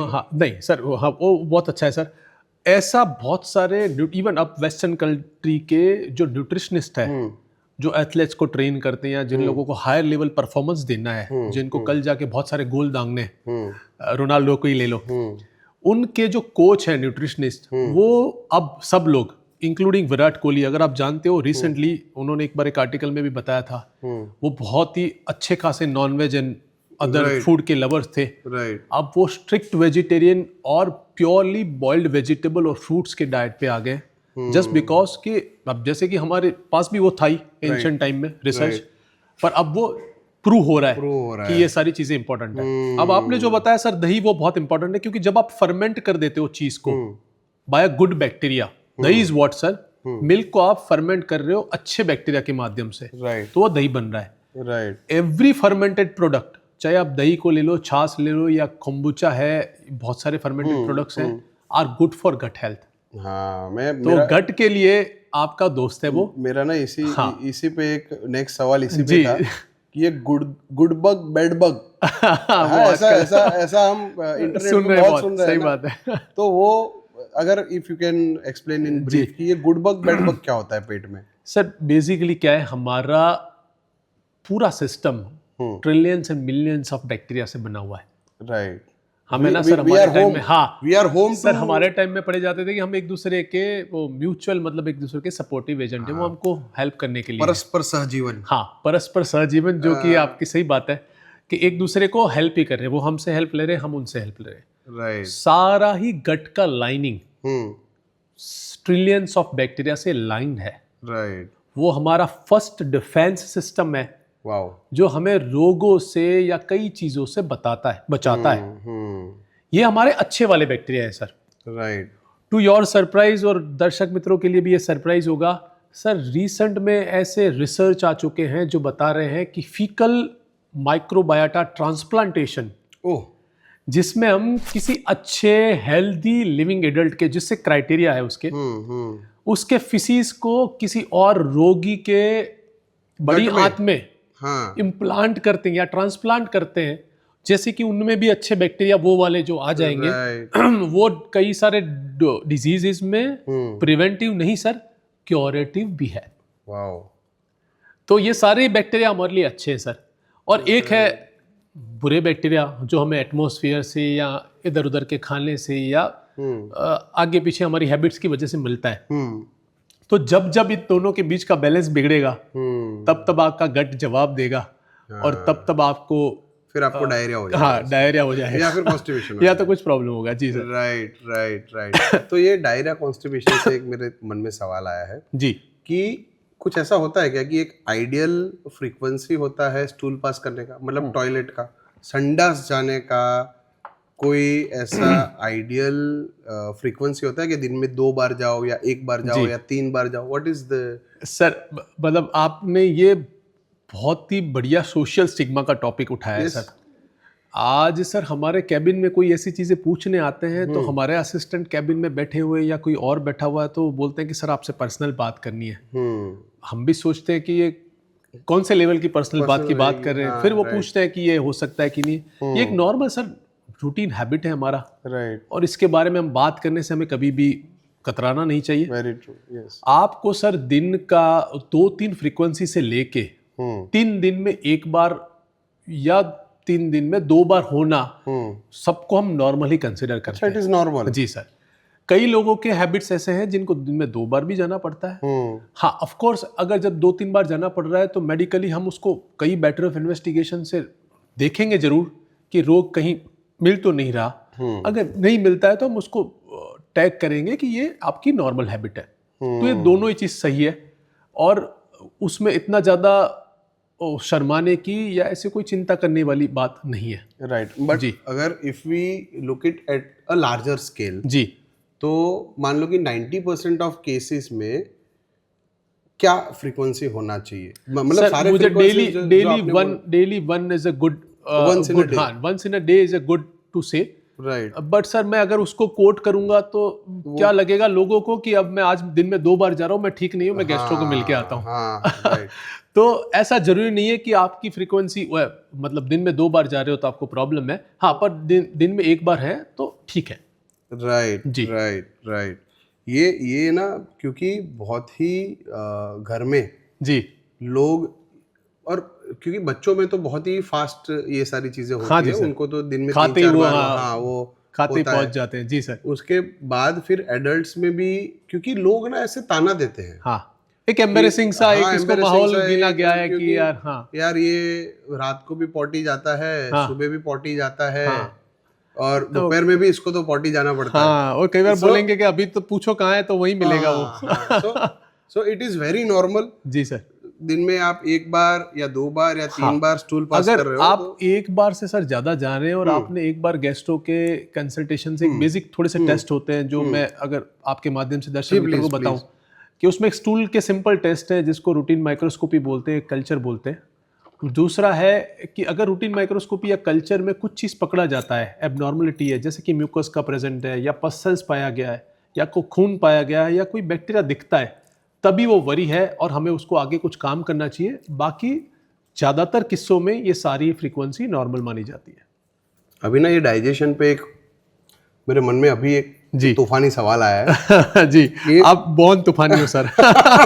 मेरे जी हम अभी कई बार दोस्तों से मिलते हैं ना शाम को। जी तो मेरा एक दोस्त है, नाम नहीं कोट करूंगा मैं, जी उसको बहुत ही कीड़ा है ऐसे कि जब हम शाम को मिलेंगे, मतलब आफ्टर 9 PM जी अगर हम लोग मिल रहे हैं ना, जैसे ही मिलेंगे चल भाई सोडा पीने चलते हैं ऐसे। जी मैंने बोला कि भाई क्या करेगा इतनी रात को सोडा पी के? जी बोलते अरे यार सोडा पीते मस्त एकदम, खाना जो खाया है वो पच जाएगा और मजा आएगा ऐसे, चल चल वो मजा आपकी आता है, बात वो सही है। बहुत टेस्टी होता है ऐसे करके। जी तो 2-3 बार मैं गया हूँ सोडा पीने के लिए रात को। जी तो मतलब मैं ऐसे फ्रीक्वेंट यूजर नहीं हूँ, जी। लेकिन ऐसा मैंने देखा है कि बहुत सारे लोग हैं जिनको आदत है ऐसे कि रात को सोडा पियेंगे तभी हमारा खाना पचेगा ऐसे जी। करके। सर वो एक मुझे लग रहा है कि एक आप हर जगह पे, जैसे आपने बोला शहर में कहीं जाएंगे आप तो हर जगह वो सोडा की एक दुकान आपको मिल जाती है। पहले तो 2-2 रुपए मिलते थे। हाँ अब अब 10 रुपए में हो अब गए। आगे थोड़ा सा जीवन आगे चला गया। तो वो छोटे थे तो हम भी पिया करते थे गैस्ट्रो बनने के पहले, वो अलग चीज है। गैस्ट्रो बनने से पहले वो अलग चीज है। पर अगर हम साइंटिफिकली देखें सर तो वो डाइजेशन को कुछ हेल्प करे, ऐसा हमारी जो थॉट प्रोसेस है, पहले तो हमको ये समझना होगा कि सर हमारे और आपके दिमाग से बहुत दूर ऊपर वाले ने सिस्टम बनाया हुआ है। राइट। वो आपके और हमारे जैसे लोगों की थिंकिंग के हिसाब से या कुछ करने से नहीं चलता है। उसने सब कुछ सेट किया हुआ है। हर लेवल पे डाइजेशन करने के लिए जितने जितने डाइजेस्टिव जूसेस चाहिए भरपूर मात्रा में सफिशिएंट अमाउंट में दिए गए हैं। राइट। ये एक सर कॉम्बिनेशन इसलिए होता है कि सर आप खाने के बाद कभी भी आप सोडा पीते हो, आपने जैसे एक्सपीरियंस किया होगा, एक तो CO2 रहता है, वो एक थोड़ा सा बर्पिंग हाँ, करके बर्पिंग आपको बढ़िया से एकदम। एक लेमन वाली एक डकार आती है जिसको आप खुद से ही सेल्फ सेटिस्फाइड मजा आ समझते हो जाता है कि हाँ, कि एक डाइजेशन सही कुछ हो हुआ, गया कुछ हुआ ऐसे और करके। कुछ अंदर हो रहा है। वो एक बस दिखावा ही है। राइट। वो कुछ हेल्प करता होगा ऐसा मुझे कुछ नहीं लग रहा है, नहीं तो फिर तो सोडा पिए बिना वाले लोग तो इनडाइजेशन से ही मरे जाते हैं। तो दुनिया में सृष्टि में सोडा ही बचता और कुछ बचता नहीं। वेरी तो ऐसा नहीं है सर, पर वो डाइजेशन में हेल्प करता है। ऐसा सर अल्कोहल में भी कई लोग मानते हैं कि वो डाइजेशन में हेल्प करता है। कई आपने जैसे आपका दोस्त ये बताया, मेरे एक दोस्त का नाम है जो वाकई में सेम कारण से नाम नहीं बताऊंगा तो वो कोक पीता है सर। अच्छा। और वो मुझे पढ़ाता है बीइंग अ गेस्ट्रो, वो मुझे समझाता है कि डाइट कोक सही है और वो डाइजेशन में हेल्प करता है। वो ऐसा मुझे एक्सप्लेन करता है कि ऐसा ऐसा उसने देखा था। तो भाई मैं बोलता हूँ अब ठीक है पिया कर, ठीक है। अब हम भी क्या करें। हम तो ऐसे मल्टीनेशनल कंपनी को कुछ बोल नहीं सकते। हाँ जी सर। कल आगे कल घर पे रेड हो हाँ जाएगी। MNC में नहीं बोल सकते। तो जी। अभी आपने अल्कोहल की बात की, जी तो लेट्स शिफ्ट टू लीवर। जी लीवर पे ना अभी मतलब see why we are doing this, जी क्योंकि सोशल मीडिया पे इतना ज़्यादा फास्ट फूड बेचा जा रहा है नॉलेज जी का जी कि, और लोग वही नॉलेज का फास्ट फूड कंज्यूम कर रहे हैं। जी अभी आप अगर लीवर पे देखोगे ना तो हर 5वीं या 6ठी रील आएगी लीवर पे कि आपका लीवर डिटॉक्स ऐसे होगा, आपका लीवर हाँ, क्या आप क्या कर रहे हैं। हाँ, क्या आप इतना ये अल्कोहल, लीवर बीच में फोटोग्राफ आएगा। हाँ, सही ये बात है इतना अल्कोहल लो, जी इतना लो तो वहां तक सेफ है, जी फिर आपके लीवर में ये होगा, फिर जी। ये होगा। So I want to understand कि रिलेशन अल्कोहल और लीवर का, प्लस जैसे बहुत सारे फैक्टर्स है, sugar also leads to liver issues. जी जैसे अभी सोडा की बात की हमने, जी that too is a culprit जी if I am not wrong. जी जी सर। तो वो क्या क्या चीजें हैं जो लीवर हेल्थ को खराब करती है, जी और अल्कोहल का कोई ऐसा सेफ डोज होता है कि नहीं होता जी। है? आप पहले तो मैं ये बताऊंगा सर कि जो आपने ये फास्ट फूड का नॉलेज जो बोला आपने, Yes. ये वाकई में ये शो अनफिल्टर्ड है। आपने कुछ भाई जो फिल्टर आप कुछ फिल्टर रखे सर नहीं तो आपके घर पे रोज लोग आएंगे। नहीं नहीं तो आपकी बात बहुत सही है सर कि ये सोशल मीडिया की सर एक आयरनी है कि जो जो लोगों के पास सर नॉलेज होगा, मैं आपका इस कार्य के लिए बहुत सराहना करूंगा कि आप इंस्पाइट ऑफ इतने बिजी स्केड्यूल है आपका, आप इतना कुछ ऑपरेट करते हैं, आप इतने अपने शेड्यूल में घर का भी ध्यान है, बहुत कुछ है, फिर भी आपने एक ये नींव उठाई कि आप एक्सपर्ट के माध्यम से सही इंफॉर्मेशन लोगों तक पहुंचाएंगे। सर ज़्यादातर लोगों को मैंने ऐसा देखा है कि जो मतलब कंटेंट में जो देने वाले नॉलेज है वो कुछ है ही नहीं। अरे और उनकी बातों पे अब दूसरा एक्सपर्ट का भी खुद का प्रॉब्लम है कि वो भी सामने नहीं आने चाहते हैं, या तो टाइम की वजह से, या तो वो सोचते हैं कि ये हमारे लिए ये सब करेंगे, हमारे लिए इम्पोर्टेंट नहीं है। सिंपल भाषा में बोलिए, बसड़ में कहाँ पढ़ेंगे ऐसे? और जैसे आपका सुबह आज मुझे फोन आया, मैंने आपको बताया कहाँ इसमें पढ़ेंगे हम, हमारा सही चल रहा है, आप कहाँ ये सब मस्त जीवन चल रहा है। समाज को हम सुधारने चले। पर अगर समाज को सुधारना ही है तो भाई कर रहा है तो दूसरा भाई का भी हक बनता है। Thank you so much. तो सर अल्कोहल कभी भी सही नहीं था और ना कभी सही होगा सर। वाओ। अल्कोहल को बनाने में जो प्रोसेस है या उसकी जो शुगर की मात्राएं हैं, या अल्कोहल को ऐसा माना जाता है कि पुरानी जितनी उतनी सही, वाइन जहाँ जितनी आप पुरानी है या जितनी ज़्यादा फर्मेंटेड है उतनी सही। राइट। ये सारी चीज़ें सर एक मिथ है। It's a selling point. हाँ, तो सर ये ऐसी बात है कि अगर आपको कुछ अच्छी चीज़ एक जगह पे बताऊंगा तभी तो आप 15 खराब चीज़ों को नज़रअंदाज करेंगे। आपके घर में सर कभी अल्कोहल की वजह से एक रोग आएगा ना सर, आप जिंदगी भर 50 लोगों को बोलोगे कि अल्कोहल नहीं लेना चाहिए। Right. Alcohol is a culprit for n number of diseases, trust me on that. Right. n number of diseases. अगर आप गिनने बैठोगे तो हम सुबह तक गिनते ही रहेंगे। ओह। अगर आप ये सर इसलिए चल गया है कि एनी सब्सटेंस जो आपके माइंड के पैरामीटर्स को फ्री करता है, आपकी एक बिजी लाइफ से आपको एक वो नैप देता है कि जिससे आप दुनिया से अलग हो, मतलब रियलिटी से दूर या आप अपने अलग जगह पे हो। और वैसे सो कोल्ड लोग हैं जिनको ऐसी चीजों की जरूरत पड़ती है, जिनको जिंदगी का नशा कम लगता है, उन लोगों के लिए ये नशा है सर। और वो कहीं ना कहीं रोगों को दिया ही जाता है। तो मैं ऐसा दर्शक मित्रों को आपके माध्यम से बताना चाहूंगा कि कोई भी अमाउंट का अल्कोहल हेल्थ के लिए ठीक नहीं है। कई स्टडीज ऐसे हैं सर कि जो बताते हैं कि माइल्ड अमाउंट ऑफ अल्कोहल फलाने फलाने रोगों में प्रोटेक्टिव है। मुझे तो स्टडीज पे भरोसा ही नहीं है। हाँ, मतलब यहाँ तो, अगर मैं बोलूँ पर प्रोटेक्टिव है तो उसका मतलब ये तो नहीं है कि वो 50 रोग जो कर रहे हैं वो भी पीछे लिख दो। तब बैलेंस करेगा आदमी कि ये इससे बचाता है पर ये 50 रोग करता है, भाई तू सोच ले पीना है कि नहीं पीना। ऐसा नहीं है। तो ये एक सिलेक्टिव आपको एक कंटेंट पिरोसा जाता है फास्ट फूड नॉलेज का, जो आप कंज्यूम करते जाते हो, तो आप उसी को इंटरप्रिटेट करते हो। तो any kind of alcohol will damage your liver. जी सर। तो वो रिवर्सिबल कब तक होता है जी, और किस समय के बाद ऐसा हो जाता है कि now your liver can not be जी set free of any disease, या फिर ऐसा बोल दे कि जी एक अब वो समय आ गया है कि आपका लीवर खत्म हो चुका है। जी, वो कब होता है? जिसको हम सर एंड स्टेज बोलते हैं। सो बेसिकली सर लीवर के मेल या फीमेल में दोनों के लिए एक अमाउंट फिक्स किए गए हैं sir. Right. That too by the western people, क्योंकि वो जानते हैं रोज पीना है तो फिर कुछ तो बताना पड़ेगा कि इतना ही पियो। राइट। हम तो लेते नहीं है तो हमको वो बताने की जरूरत नहीं कि 40 मिलीग्राम ठीक रहेगा या इतना ग्राम ठीक रहेगा। राइट। तो लीवर के स्टेजेस रहते हैं सर। फैटी ग्रेड 1 बनता है जिसमें थोड़ा अमाउंट ऑफ फैट है। फैटी ग्रेड 2 का मतलब है कि जितना रिक्वायर्ड है उससे थोड़ा सा ज्यादा फैट का स्टोरेज है। ग्रेड 3 में जाता है, वो बता रहा है कि आपकी डेली रिक्वायरमेंट उतनी है ही नहीं जितना आपने स्टोरेज रखा हुआ है। राइट। और वो जब लंबे समय तक रहता है तो वो एक एंड स्टेज लिवर डिजीज में चेंज हो जाता है, जो कि कंप्लीटली इरिवर्सिबल है सर। उसका एकमात्र ट्रीटमेंट लिवर ट्रांसप्लांट ही है। तो वो पूरा ही खराब कर देता है लिवर को।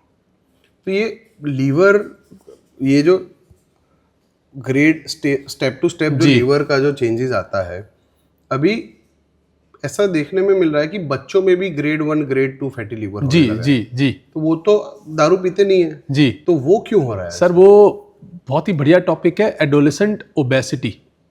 अच्छा। अगर आप सर पुराने 10-20 साल 30 साल के पहले के अगर इंडिया को देखोगे तो आपको गांव में या शहर में कोई भी बच्चा ऐसा नहीं मिलेगा जो अपने हाइट से या बॉडी वेट हमको देखे, उसको हम BMI से कैलकुलेट करते हैं, बॉडी मास इंडेक्स। वो ज्यादा है उसकी। Until सर unless आजकल कोई अनलेस disease हो डिजीज कुछ है उसके साथ बॉर्न हुआ है, जेनेटिक प्रॉब्लम है, उसको हम असाइड कर रहे हैं। राइट। सर अभी का कल्चर आप देखें ना सर, आप कहीं पे जा रहे हैं, आप आपके बच्चे क्या खाना खा रहे हैं, आप कितने पैकेज फूड दे रहे हैं, आप कितने जंक फूड दे रहे हैं, आप कितनी चीजें ready to eat processed food दे रहे हैं, वो सारा आपको ओबेसिटी ही देगा सर। राइट। आजकल सर एडोलेसेंट ओबेसिटी कितना इशू हो गया है कि सर बेरियाट्रिक सर्जरी में उसका एक अलग से विंग बनाया गया है क्या बात कि छोटे बच्चों के ओबेसिटी के लिए अलग से काउंसलर रखे गए, अलग से न्यूट्रिशनिस्ट रखे गए कि इनको कैसे इंप्रूव किया जाए, जो कि हमको करेक्ट करना चाहिए क्योंकि वो तो अब उस एज में नहीं है कि हम लोगों को करेक्ट करें।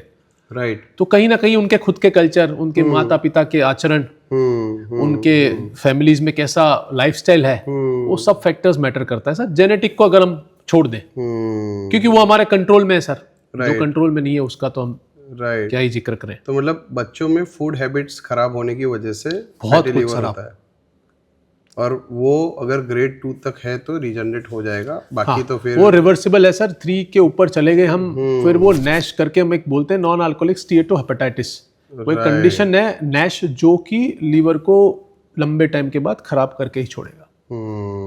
तो ये तो बहुत डेंजरस चीज है वैसे। जी सर, कल्चर है सर। नहीं, कल्चर से बाहर तो आना पड़ेगा। हाँ, हमें हमारा कुछ पसंद नहीं है पर हमें मैकडोनाल्ड्स का आलू टिक्की बर्गर जरूर खाना है। वो तो सहन तो करना पड़ेगा, भुगतना पड़ेगा। ये भी मल्टीनेशनल है, कल क्लेम कर देंगे। मतलब मुझे लगता है ये पॉडकास्ट का मैं जाहिर में बोल देता हूँ सर, ये पॉडकास्ट का बिल्कुल इंटेंशन नहीं है कि कोई भी एमएनसी कंपनीज को प्रॉब्लम किया जाए। मतलब वही बोल रहा हूँ, इस टॉक के बाद हो सकता है कि मुझे काफी नोटिस आया है ऐसे कि आपको ही आनी चाहिए सर, मैं तो अपना एड्रेस नहीं बताऊंगा। अभी जैसा आपने ये बोला, देखो अभी ना 2 चीजें मेरे दिमाग में आ रही है। पहला ये है कि आपने ये बोला कि grade 1, grade 2, grade 3 and then end stage liver disease. जी सर, ठीक है। और दूसरा आपने ये बोला कि वेस्टर्न कंट्रीज ने एक ना बेंचमार्क सेट किया जी कि आप इतना अल्कोहल लो जी तो इट इज सेफ। जी ठीक है। तो आपने जो अभी बोला ना, उससे मुझे इतना समझ में आया, पहली बार ये चीज समझ में आई है कि वो लोग बोलते हैं ना कि 60 ml इज गुड और 60 ml is safe for your 30 ml के 2 पैक के लिए वो बोल रहे हैं कि इट इज गुड। तो वो इसलिए कि 60 ml जितना डैमेज करेगा लीवर को, उतना लीवर का कैपेसिटी है कि वो रीजनरेट हो जाएगा। हाँ, वो उस तरीके से भी देख सकते हैं सर। और मुझे तो ऐसा ही लगा अभी ऐसे। वो उस तरीके से भी देख सकते हैं और या तो उस तरीके से देख सकते हैं कि आप 60 ml 20-25 साल तक पी पाओगे तो उतना तो नहीं, वही बोल रहा हूँ ना कि लीवर का जो रीजनरेशन कैपेसिटी है, जी, रिपेयर कैपेसिटी है उसका, वो इतना ही होगा शायद। ऐसा कुछ रिपेयर के हम बेटर वर्ड अगर उसमें यूज करें तो सारे ही अल्कोहल सर लीवर के साइटोक्रोम एंजाइम्स के माध्यम से मेटाबोलाइज होते हैं। ठीक है, आप कोई भी ड्रग्स ले रहे, राइट, आप लीवर से मेटाबोलाइज हो रही है या तो किडनी से मेटाबोलाइज हो रही है आपकी। ऐसे ही अल्कोहल आपके प्लेस बॉडी में एक ही है जहां से वो मेटाबोलाइज हो सकता है। तो अगर आपको पीना ही है तो आपका लीवर ठीक होगा तभी आप लंबे टाइम तक पी पाओगे। तो उसी के चक्कर में आपको अमाउंट तो कम ही रखनी पड़ेगी और फ्रीक्वेंसी रखना पड़ेगा। डेली का कंजप्शन अगर आप कर रहे हो और द पीरियड ऑफ ईयर्स और ऐसे कुछ, तो आपके लिए प्रॉब्लमेटिक है। राइट। चलो अभी ना एक चीज ये होती है, हम we do not promote alcohol जी, बट अगर कोई काफी लंबे समय से अल्कोहल कंजप्शन कर रहा है जी, ठीक है, और उनको ऐसा है कि मैं कितने समय के लिए बंद रखूंगा जी अल्कोहल इंटेक, तो मेरा लीवर एटलीस्ट 80-90% फिर से रिपेयर हो जाए या रीजनरेट हो जाए जी, तो वो टाइम फ्रेम क्या रहेगा सर? आइडियली 6 मंथ्स हम मानते हैं। राइट। अगर अल्कोहल की वजह से जिनका लीवर खराब हुआ है उनको हम लिवर ट्रांसप्लांट भी कर रहे हैं, तो हम उनको बोलते हैं कि भैया 6 महीने तक आपको नहीं पीना है, तभी हम करेंगे, नहीं तो नहीं करेंगे। तो वो 6 महीने का टाइम है जिसमें ये होता है। पर अगर इसको हम जनरलाइज नहीं करें, थोड़ा सा और स्पेसिफिक जाए इंडिविजुअल के ऊपर, तो एक तो लिवर फंक्शन टेस्ट है सर आपके, जो ब्लड इन्वेस्टिगेशन में आपको मिल जाएंगे। आपका यूएसजी है, जो लीवर को, यूएसजी या तो लिवर इलास्टोग्राफी है सर, जो आपकी लीवर की स्टिफनेस को चेक करता है, आपके फैट के माध्यम को चेक करता है। एक ये ऑब्जेक्टिव पैरामीटर हो जाएगा, इलास्टोग्राफी। हाँ, इलास्टोग्राफी सर, राइट, जिससे वो लिवर की एक स्टिफनेस को चेक करता है। लीवर वो सोनोग्राफी होता है क्या वो? सर एक मशीन ही है। अच्छा। उसके माध्यम से हम लीवर को चेक करते हैं। उसमें किलो पास्कल केपीए पे ऊपर उसका एक मीडियम स्टिफनेस आता है वैल्यू सर, जो 4 से 7 के आसपास हो तो आपका बढ़िया रहता है। अगर बहुत ज्यादा है, मतलब लीवर बहुत स्टिफ है, वो फेलियर की तरफ जा रहा है। Okay. अगर मीडियम है या उससे कम है तो वो बढ़िया है। राइट जी, राइट। तो हम अगर डेटा के बेस पे जाएं तो बढ़िया रहेगा। 6 महीने बंद आप बिल्कुल करें, सही बात है आपके लिए, पर आप अपने फ्रीक्वेंटली एलएफटी को, यूएसजी एब्डोमेन को, अच्छा अल्कोहल मन ही है तो और हेल्दी हैबिट्स को, फ्रूट्स वेजिटेबल्स के इंटेक, जो कि कुछ बॉडी को अलग लेवल पे रिपेयर कर सके या रीजनरेट कर सके, उसके ऊपर फोकस करें। राइट, तो इसमें ना 2 चीजें हैं जी। पहला ये कि हम एक केस के हिसाब से बात करते हैं कि किसी को ग्रेड 2 फैटी एसिड है, फैटी लीवर है जी, ठीक है, तो ग्रेड 2 फैटी लीवर वाले बंदे को कितने समय के लिए अल्कोहल बंद करना चाहिए? सर ग्रेड 2 वाले को minimum for the period of 6 to 8 months, 6 to 8 months, minimum, ठीक है, डन। दूसरा पॉइंट ये है कि वो कौन कौन से फूड है जी, या फिर सुपर फूड जो अभी इंटरनेट पे जो चलता है ना, 5 सुपर फूड जो खाने चाहिए आपको, जो खाने चाहिए अगर आपको लीवर को डिटॉक्स करना है, तो वो क्या है? वो बीच में लीवर आएगा। वो जो फूड सर आप बता रहे हैं, उसमें सबसे इंपॉर्टेंट चीजें हैं कि आपको क्या क्या करना है। लीवर के लिए सबसे इंपॉर्टेंट चीजें हैं कि लीवर अपने आप मेंटेन होता है सर। बॉडी का कई कम ऑर्गन में से एक ऑर्गन लीवर है जो खुद रीजनरेट हो सकता है सर। राइट। हम लीवर ट्रांसप्लांट करते हैं सर, तो आप में से आधा लीवर लेके हम किसी और में लगा रहे हैं, तो उसमें वो लीवर भी ग्रो करता है, आपका जो कट चुका है वो भी ग्रो करता है। तो ये एक ही ऑर्गन ऐसा है जो अपने आप को रिपेयर कैसे करना है जानता है, तुमसे ज्यादा होशियार है। राइट। पर अगर हम उसको कवर करना चाहते हैं तो आपके फ्रूट्स और वेजिटेबल्स और वाटर का इंटेक, तीनों के कॉम्बिनेशन लीवर के लिए बढ़िया है।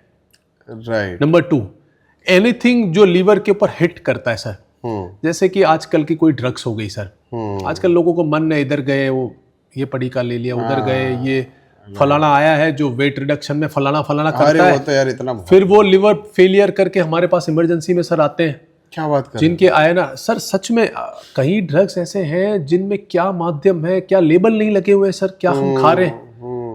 एक्यूट लिवर फेलियर के one of the most common causes में एक अननोन ड्रग्स भी है जिनको हम जानते नहीं हम क्या ले रहे हैं। कंपोजिशन नहीं लिखा होता। हाँ, कंपोजिशन नहीं लिखा है सर, आपके लिवर के ऊपर से ही मेटाबोलाइज होगा वो, तो लिवर को असर करेगा। राइट। आप अल्कोहल ले रहे हैं, आप स्मोकिंग कर रहे हैं, आपको हाई शुगर डाइट या हाई चीजों का बहुत मन है, फैटी चीजों का, वो सारा ही वहां लोड होने वाला है। वही तो है स्टोरेज अपना। अब स्टोरेज कोई भर के डालोगे तो फिर वो प्रॉब्लम देगा सर। राइट जी। तो मुझे लग रहा है तब ये तक सारी चीजें अवॉइड करनी चाहिए। हाँ सर, पक्का। if you want अब आपको लीवर, हाँ जी sir, healthy liver, you should avoid all these things। जी सर। राइट। और खाना है मतलब पानी ज्यादा पीना है, फ्रूट्स और वेजिटेबल्स, एंड वेजिटेबल्स ज्यादा, क्योंकि वो आपको बहुत सारे एंटीऑक्सीडेंट्स और फ्री रेडिकल्स देंगे सर। वो आपको लीवर को नहीं, बहुत सारी चीजों को भी रीजनरेट करेंगे। राइट। एंड वॉक जी, brisk amount of any physical activity, mild to moderate amount of any physical activity will help is you। important। Right. तो इसी से होगा, बाकी कोई दवाई नहीं है। हाँ, ऐसा कुछ भी नहीं है सर। जादू वो ये उसने दे दिया 47 लीव 52 या फलाना 7, या उसका ये औषधि है जिससे लिवर स्ट्रांग होगा। लिवर स्ट्रांग नहीं करना है, वो लिवर स्ट्रांग ही बन के आया हुआ है, वो तुमको संभाल रहा है, तुम उनको संभालने चले हो। तो ये तो वो वाली बात हो गई कि समझ क्या बताएं सर। नहीं, वो मैंने एक वो भी बहुत सुना है ऐसे कि आप सुबह या शाम को, पता नहीं, वो मैं भूल गया जी सर, कि 1 या 2 1 चम्मच या आधा चम्मच हल्दी डाल के पानी P low. So it is very good for your liver health. हाँ, हल्दी सर, ओवरऑल हल्दी में एंटी इवन सारी प्रॉपर्टी है, एंटीसेप्टिक प्रॉपर्टी है, एंटी इंफ्लेमेटरी प्रॉपर्टी है, इवन एंटी कार्सिनोजेनिक भी माना जाता है उसको। तो वो कहीं ना कहीं बॉडी में वो चीजें हेल्प तो कर ही रही होंगी, बट वो खाने में anything in excess is a problem sir. वो आप अभी याद करके सुबह में हल्दी खा रहे हो, ऐसा तो दिन में 50 चीजें जो आपको खानी है वो आप नहीं कर रहे हो, रात को हल्दी खा रहे हैं, तो उससे कोई मतलब नहीं है सर। तो मैं ऐसा बोलना चाहूंगा कि बैलेंस होना है सर हर चीजों में। मतलब इससे ऐसा हुआ कि आप पूरा दिन सब ले लो, कोल्ड ड्रिंक्स भी ले लो, फिर चिप्स भी ले लो और सुबह बस हल्दी वाला पानी हल्दी ले लो तो आज जो डिटॉक्सिफाई हो गया है, अब आज के लिए तैयार हो आप। ऐसा नहीं है सर, अब गंगा में एक बार नहा लोगे तो पूरे जीवन के पाप चले गए, इतना भी तो नहीं होगा सर। कुंभ जाना है यार, कुंभ, वहाँ कुंभ तो जाना है जी सर। तो फिर नए पाप के लिए रेडी क्योंकि अब स्नान कर लिया है, ऐसा नहीं है। तो बैलेंस इज द की।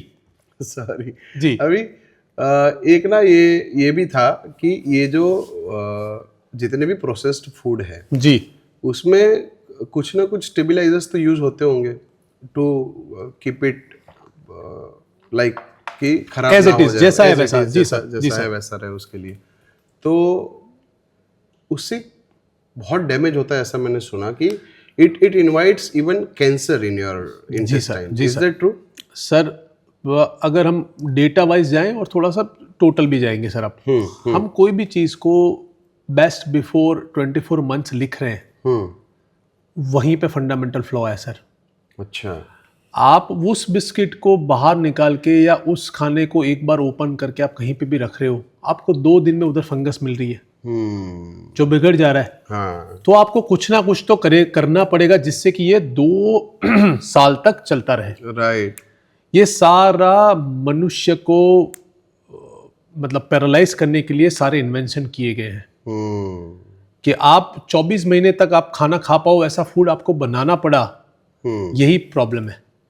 अगर आपको डेली फ्रेश फूड मिल रहा है सर, आपके नीचे वेजिटेबल वाला खड़ा है, राइट, आपको सुबह उससे लेके गर्म करके खाना खाना नहीं है, आपको वहां से मैगी लेके आना है और 2 मिनट में रेडी हो जाएगी। पर वो केमिकल के माध्यम से प्रोसेस से स्टेबलाइज होते हैं sir. High sodium, high sugar, right, ये E1264 आपने पढ़ा होगा कभी, E1243, ये सारे क्या है? राइट, पैलेटेबल केमिकल्स हैं जो अब इसकी भी फूड एंड ड्रग एडमिनिस्ट्रेशन है गवर्नमेंट ऑफ इंडिया की, जिन्होंने वो बताया हो कि ये स्टेबिलाइजर्स आपके लिए ठीक है। पर स्टेबिलाइजर्स चाहिए क्यों हमको? हम ऐसी कहाँ जगह पे जा रहे हैं जहाँ पे हमको फूड नहीं मिल रहा है और हमको खुद के स्टोर किए हुए प्रोसेस फूड खाने। राइट। तो अब स्टडी पे आते हैं सर। सारे जगह पे ऐसे स्टडीज हो चुके हैं कि आप एक बर्गर खाओ सर, और मैं आपको फैक्ट बता रहा हूँ सर, ये दर्शक मित्रों, अगर इस माध्यम से अगर 10 लोगों का भी जीवन ये पॉडकास्ट के माध्यम से सुधर गया तो मैं अपने आप को लकी मानूंगा। राइट। वो जब भी फास्ट फूड खाते हैं सर, उनके बॉडी के सारे ही ऑर्गन एक कांस्टेंट स्टेट ऑफ इन्फ्लेमेशन में जाते हैं सर, मार्क माय वर्ड्स।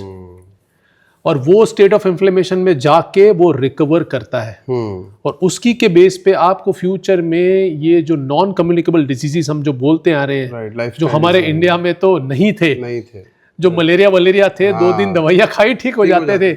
हमने ऐसे रोगों को इनवाइट किया जो हम मरते नहीं है तब तक दवाइयाँ हमको लेनी पड़ती है। डायबिटीज हो गया, बीपी हो गया, इश्केमिक हार्ट डिजीज ले लो, आप कुछ भी ले लो सर, ये सारे ही जंक और प्रोसेस फूड के ही देन है। राइट, जी। नहीं, दिस इज मतलब ना, ये मैं बोल रहा हूँ कुछ ना कुछ तो आएगा मेरे ऊपर जी। जिस दबंग अंदाज में ना आप जो ये बोल करना रहे है तो सर हो ही जाए। देखा अब जाएगा, निकल पड़े ठीक तो है, हो ही जाए। देखेंगे। वैसे क्या प्रैक्टिस तो बंद नहीं कर पाएंगे जी। तो एक ना ये सारी चीजें ना we are doing to debunk the myths. जी सर। तो ये मिथ है कि सच है, आप ही बता पाओगे जी। साइंटिफिकली। 2 चीजें जो बहुत ही चल रही है जी, प्लीज दोनों को एड्रेस कीजिएगा, क्योंकि मैं भूल जाऊंगा फिर जी। कि एक तो ये आता है कि गट वॉश, पता नहीं वो क्या चीज है, वो मुझे आपसे पूछना था कि लोग 30-40 लीटर कुछ लिक्विड से, NS से या पता नहीं किससे गट वॉश करा रहे हैं अभी। जी, ठीक है। और सेकंड कि एक कुछ ऐसी मैंने एडवर्टाइज देखी है सोशल मीडिया पे कि ये चीजें इतने दिन लो तो आपके गट में, और वो 21 डे चैलेंज। अरे हाँ, ऐसा कुछ था कि अरे क्या बढ़िया से दिखाते यार वो, मतलब एनिमेशन। क्या आप चैलेंज ले ही लो। अरे सुनो, आपका पूप, आपका पॉटी आंतड़ियों में ऊपर भी चिपका हुआ है, इधर भी चिपका हुआ है, इधर भी चिपका हुआ है, इधर भी चिपका हुआ है, और वो सब निकल जाएगा ऐसे। तो मतलब प्लीज थोड़ा कुछ ज्ञान दीजिए इस पे कि नहीं, वो आपने सही हमें बताया ये चैलेंज कि लेना है कि ऐसे नहीं तरीके लेना से वो चैलेंज दिखाया जाता है जैसे आपको फोमो होगा, फियर ऑफ मिसिंग आउट, कि मैं नहीं ले रहा हूं तो सब लोग ले रहे हैं क्या ये चैलेंज को। तो ये एक आजकल बहुत ये फंडा बन गया है।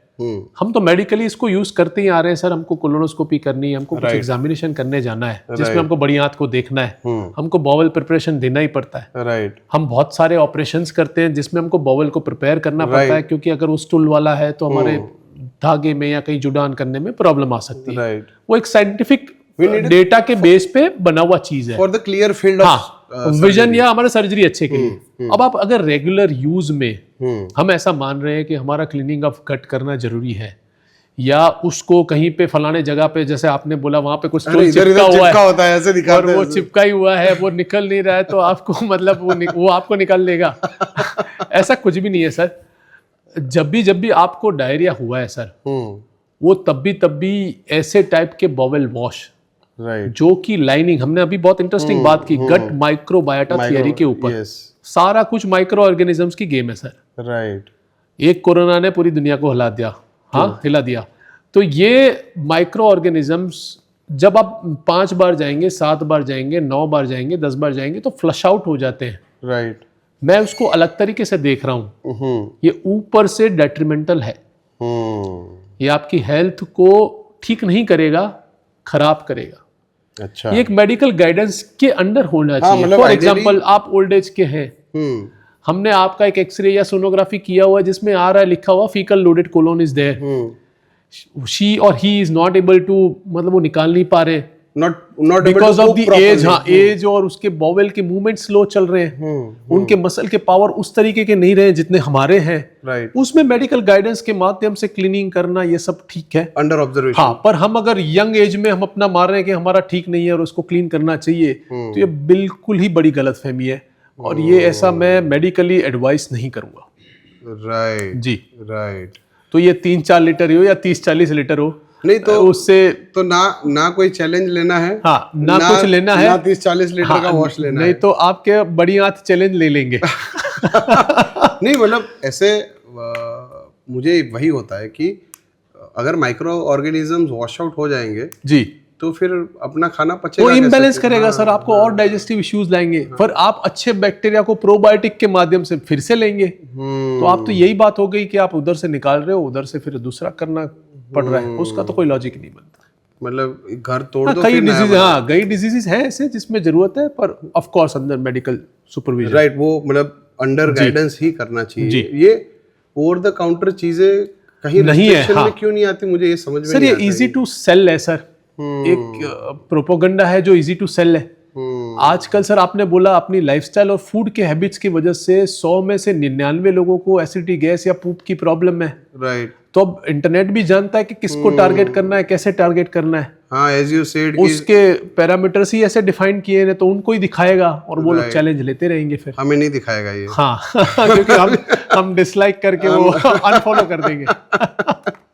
अभी ये जैसे ये सारे, अभी आपने एडोलेसेंट ओबेसिटी की बात की और उसमें आपने बोला कि बेरियाट्रिक और वो प्रोसीजर आता है आपके अंडर, तो बेरियाट्रिक अभी क्योंकि ओबेसिटी बढ़ेगा तो उसका ट्रीटमेंट भी जरूरी है जी, कहीं ना कहीं।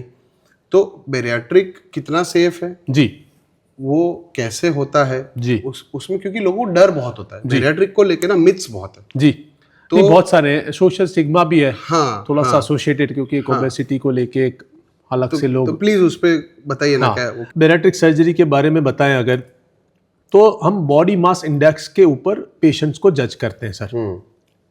आपकी अगर 25 से 30 के बीच में BMI है तो हम उसको नॉर्मल एडल्ट मानते हैं। राइट। जब भी आप 35 के ऊपर जाएंगे तो अलग अलग ग्रेड में उसको ओबेसिटी माना जाएगा। अलग अलग ग्रेड में इसलिए कि 45 वाला या 50 वाला 35 के कंपैरेबल नहीं है। राइट। अब इतनी सारी चीज़ें वेट रिडक्शन के लिए आ गई है कि अब इनके रिजल्ट्स बहुत ही एक्सेलेंट है। आपको जान के सरप्राइज होगा कि आप वजन कम करने के लिए बेरियाट्रिक सर्जरी करवाते हैं, ऐसा आपकी सोच है। हाँ, मुझे तो ऐसे सर, हाँ सर, क्योंकि 100 में से 99 सर ऐसे समझ रहे होंगे। राइट। पर वजन के अलावा आपके होते हुए डायबिटीज, आपके हाइपरटेंशन, हम्म, आपके इश्केमिक हार्ट डिजीज, अच्छा, आपके फील्ड के ऑस्टियोआर्थराइटिस हाँ, या नहीं, जॉइंट्स के yes, प्रॉब्लम्स, yes, true. सारे ही कुछ में significant reduction, even off to medication कई लोग गए हुए हैं, जो कि पॉसिबल नहीं था। मतलब जो डायबिटीज की दवाई ले हाँ, रहे थे, तो वो बंद करनी पड़ी है करनी- सर। अरे इसको वाह। एक मेटाबॉलिक सिंड्रोम बोला जाता है सर हमारे लैंग्वेज में, जिसमें ये ओबेसिटी के साथ सारा कुछ लिंक्ड अप है। हम्म, तो जब भी आपका 30-40 KG 50 KG off let's say weight आप कम करते हो, हम्म, तो ये सारे ही जो all- डिजीजेस हैं और वो कंट्रोल में आते हैं, या तो ऑफ टू मेडिकेशन करके आपको और अंडर कंट्रोल भी आ जाएंगे। लाइफस्टाइल डिजीज है, हाँ, तो वो weight- सारा कुछ obesity गोज से हैंड इन हैंड, related या थे, ओबेसिटी तो हाँ, चली गई तो ये भी साथ में ही, हाँ, वाह, सारे ही साथ में सर। वाह, तो अभी बेरियाट्रिक सर्जरी में सर सबसे लेटेस्ट में एक एंडोस्कोपी करके या बिना एंडोस्कोपी के अब पिल्स आ गए हैं सर, अच्छा, जो एक ऑफिस प्रोसीजर है। आप दिन में हाथ घूमते घूमते, आजकल सेलिब्रिटीज बॉलीवुड वाले इसको बहुत यूज कर रहे हैं, क्योंकि उनको मान लीजिए सर 2 साल में 2 रोल करने, राइट, एक थोड़ा सा 30-40 केजी ओवरवेटेड लेना है, एक Right. थोड़ा सा वैसा दिखाना है। हाँ, तो ये पिल ऐसी आ गई है सर, जिसको ऑफिस प्रोसीजर में हम बुलाते हैं, ओपीडी में उसको पिलाते हैं, एक टेबलेट Right. होती है। एक्सरे के माध्यम से हम कंफर्म करेंगे कि वो स्टमक में है कि नहीं, राइट, हम उसको सलाइन से फुला देंगे, फिर से एक्सरे करेंगे कि हाँ सलाइन वहां फुल गया, उसको घर भेज देंगे। 15% ऑफ टोटल बॉडी वेट, मतलब कि आपका 100 किलो का वजन है, राइट, तो 15 किलो, 60 का है तो about 8 KG off right, weight ऐसे ही वो कम कर देगा within, within span of 3 to 6 months। अच्छा, जी सर।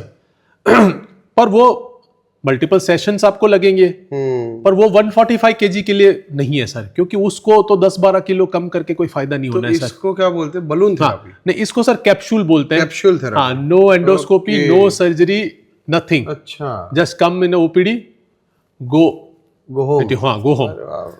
तो और 15 किलो आपके, हाँ, 3 महीने में गए। तो ये एक बढ़िया सा प्रोसीजर सो अभी अवेलेबल है, and it is proven safe, हाँ सर, प्रूवन है, सेफ है। वेट रिडक्शन के भी ट्रायल्स अच्छे निकल चुके हैं और काफी लोगों को रिजल्ट्स भी मिल चुका है, right, time tested sir. Right, दूसरा जो ट्रेडिशनली टाइम टेस्टेड चल रहा है काफी सालों से, जो बेरियाट्रिक सर्जरीज में जो मोस्ट कॉमन 2 ही है। एक हम स्लीव करते हैं सर, उसमें हम स्टमक को काफी सारा पोर्शन कम करके एक छोटी सी ट्यूब छोड़ देते हैं स्टमक की। ओके, और एक होता है रोएनवाई गैस्ट्रिक बाईपास, जिसमें हम स्टमक को थोड़ा सा नीचे से हाथ ला के बाईपास करते हैं। राइट, ये सारे सर्जरी के फंडे एक ही है कि आपके ओरल डाइट और आपके जो बॉडी के एक्सेस चीज़ें हैं उसको उस तरीके से वो धीरे धीरे करके कम करना चालू करेगा, जिससे कि आपके टोटल बॉडी वेट का approximately 40-50 KG over the span of 6 to 8 months 12 months वो कम कर देगा सर। राइट, मतलब उसकी खाना खाने की कैपेसिटी ही कम कर देगा, कम हो जाएगी सर। तो फिर और उसका जो ऑलरेडी यूज हो चुका है, जो चीजें ऑलरेडी इसके पास एक्सेस में स्टोर पड़ी है, वो भी सारी कम हो जाएगी। राइट, तो ये बेरियाट्रिक रिवर्सिबल होता है, after sir, certain time you can reverse it if you want, ऐसा है क्या? सर कई प्रोसीजर्स हैं, कई इरिवर्सिबल है सर, पर लोगों को रिवर्स करना नहीं पड़ता सर। इसमें उल्टी गेम रहती है कि ज्यादातर पेशेंट्स हाईली मोटिवेटेड नहीं रहते हैं सर। हाँ, हाँ, लोगों को क्या है सर कि 120 का था, सर ने हमको RYGB करके 60 पे ला दिया, अब दबा के खाओ यार, 60 पे आ गए हो, ऐसा एटीट्यूड रहता है।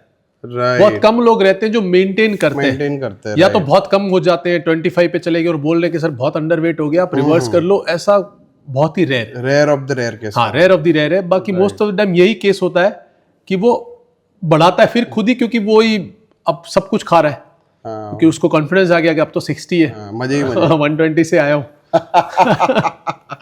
और एक होता है ये बेरियाट्रिक प्रोसीजर हो गया, सर्जरी हो गई सर, एक कैप्सूल हो गया, एक एंडोस्कोपी के माध्यम से भी एक बलून रखा जाता है सर, बलून आता है, हाँ, राइट, जिसमें हम स्टमक में बलून को फुलाते हैं पानी के माध्यम से। और एंडोस्कोपी से भी अब कई सारी प्रोसीजर्स आ गई हैं, जिससे कि हम वेट रिडक्शन स्टमक को अलग अलग तरीके से करके कर सकते हैं। राइट, और सेफ प्रोसीजर, हाँ, सारे सर सेफ इसलिए है कि अब नेचुरली ओबेसिटी का डिजीज भी बढ़ रहा है सर, तो डिजीज बर्डन ही इतना ज्यादा है कि बहुत सारी प्रोसीजर्स अब टेस्टेड होने लगी है। राइट, ऑन द कंट्ररी, जब इंडिया में 50 साल पहले उतने ओबेस मिलते ही नहीं थे, हाँ, तो अब उतने टाइम टेस्टेड ट्रायल भी नहीं थे, या उतने टेक्निक्स भी नहीं थे, तो वेस्टर्न के बहुत थे। पेशेंट ही नहीं रहेंगे तो फिर हाँ, कहाँ से करेंगे? हाँ सर, अब तो पेशेंट ही पेशेंट, अब है, वो चाहते ही है कि बेरियाट्रिक डेवलप हो।